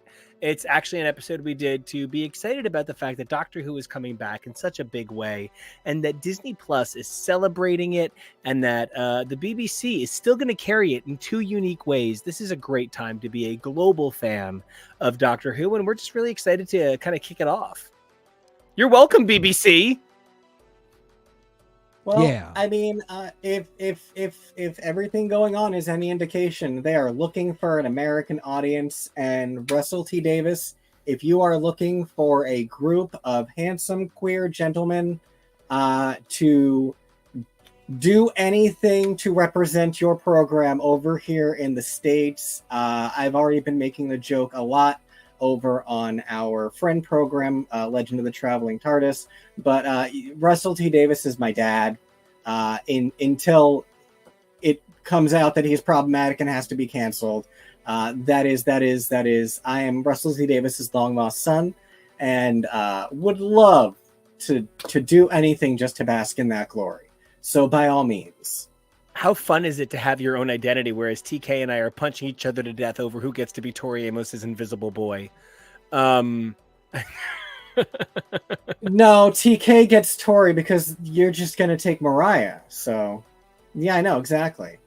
You don't have a Tori Amos Pop Funko over our TV. Is there a Tori Amos Pop Funko? No. Someone's got to make it on Etsy. I'm sure that's got to be in the works. I would probably think that it's easier to get a Bob's Burgers oil spill Pop Funko than it is to get a Tori Amos silent all these years. Johansson. Oh my God, can you imagine? It would literally come in a Pop Funko box that looks like the Little Earthquakes album cover. Anyway. Wow, there are custom ones though. I am really proud of this broadcast. I can't wait to look at all of those. Please start sending me links. One of the reasons I am so proud of this broadcast is because I'd never realized that my underlying concerns about Doctor Who was a lack of the ability to evolve forward with my personal ideals as a consumer. Understanding better that it took Doctor Who just a little bit longer to catch up to where I was at personally helps me to see that it is not about the PC police forcing you forward. If people didn't fucking want it, it wouldn't keep getting progressive. And so I just get to enjoy that the whole world is on the same Nordic track that I am. And, it's a stair climber. You just keep climbing, but do you ever get anywhere? Enough of the world and the right people who continually are given power and trust with the influence that they have. Like the Doctor herself, Meredith Grey. So, TK, do you have any final thoughts as the only member of this team with genuine Seattle grace? I mean, just to really quickly go back to what you said about, like, if the people didn't want it, it wouldn't happen. I will say this. British TV is, the BBC is a public service. It is... Like the police. It is owned by the people. And like I think there is a degree to which they are I don't want to say pushing an agenda, but they're refusing to be cowed by people who are scared, because they don't have to be in the same way. I think there are more people that do want it, otherwise it would be entirely unsuccessful. But like our media, which is entirely corporate owned and run, except for like some very thin slices, really is. Cyborg, thank you for participating with us today. We had so much fun hanging out with everybody in the comments and getting everybody's thoughts. But I think, the BBC and Davies are really doing important work in saying like, hey, it's okay if you're a little freaked out. You're still going to watch the fucking it's still going on the air. And I think sometimes American TV gets a very much like, we're going to try it and see if it's the most popular thing. And then if it's not, they go, we're really sorry we freaked you out with the gay stuff. We won't do that again. It's not going to happen. But we might. Don't worry. Justice Smollett will make out with Alicia Keys. It'll be fine. There you go. So anyway, I just, I'm excited. I hope Russell does keep pushing that envelope. And, I think this is going to be a very fun season. I do really appreciate you drawing attention to the stark difference in pop culture in terms of, they pay for the BBC. I think they're legally required to. The whole system seems insane to me. And that even is part of the reactions that I saw. And that one reaction, I'm trying to think of the exact quote of that they were... Doctor Who is selling itself to the modern streaming show model was the direct quote of one tweet that I read. And I'm like, sure. But at the same time, like I said, it's not the 80s. It's not the 2000s. It's the 2020s, and things are changing. And I think that Doctor Who, if it needs to be dragged into the era of modern television for its own sake, for its own longevity and safety, because if it doesn't, it's just going to get left behind in the dust. And so it's going to be a wild time, but I think it's proven strong enough to survive it. Like the 60th anniversary, it's diamond tough. And we're going to be talking about that. Like we talked about Star Trek a little bit there. We're going to be talking about that in a few weeks. We've also got Godzilla coming up at the end of this month. Speaking of Godzilla, we got plenty of drag queen content, which we'll be coming back with tomorrow. With this week's Drag Race and UK versus the World, which we definitely will watch. Any second. But Kevo, until you and I run off of here to go watch UK versus the World, Jojo, if you're still watching, date night, where can everybody find you all over the interwebs? You can find me on the socials for our show, X is for show, or you can find me on my own social at Kevo Really. That's KEVOREALLY. Cheek, where can the folks home find you? At TK Elemental, that's where. Nico, where can everybody find you? That's Nico Action all over the internet, except for the places you can find me at Nico Action Music. Just add the word music, you'll find me. It's no big deal. And until then, do us a favor, guys. Just keep the channel alive. Do things like, comment, subscribe. You are the blood of our regeneration. Thank you so much for being magic and wibbly wobbly and timey wimey. But then 3 things we would like you guys to do for your sake. Number 1, please be safe. It's a scary world. Number 2, be brave. It's a complicated world, but we're better for who you are. And remember to number 3, evolve daily, because who you've been is incredible and who you are today is wonderful, but who you are tomorrow is going to be even better. And until then, we'll see you.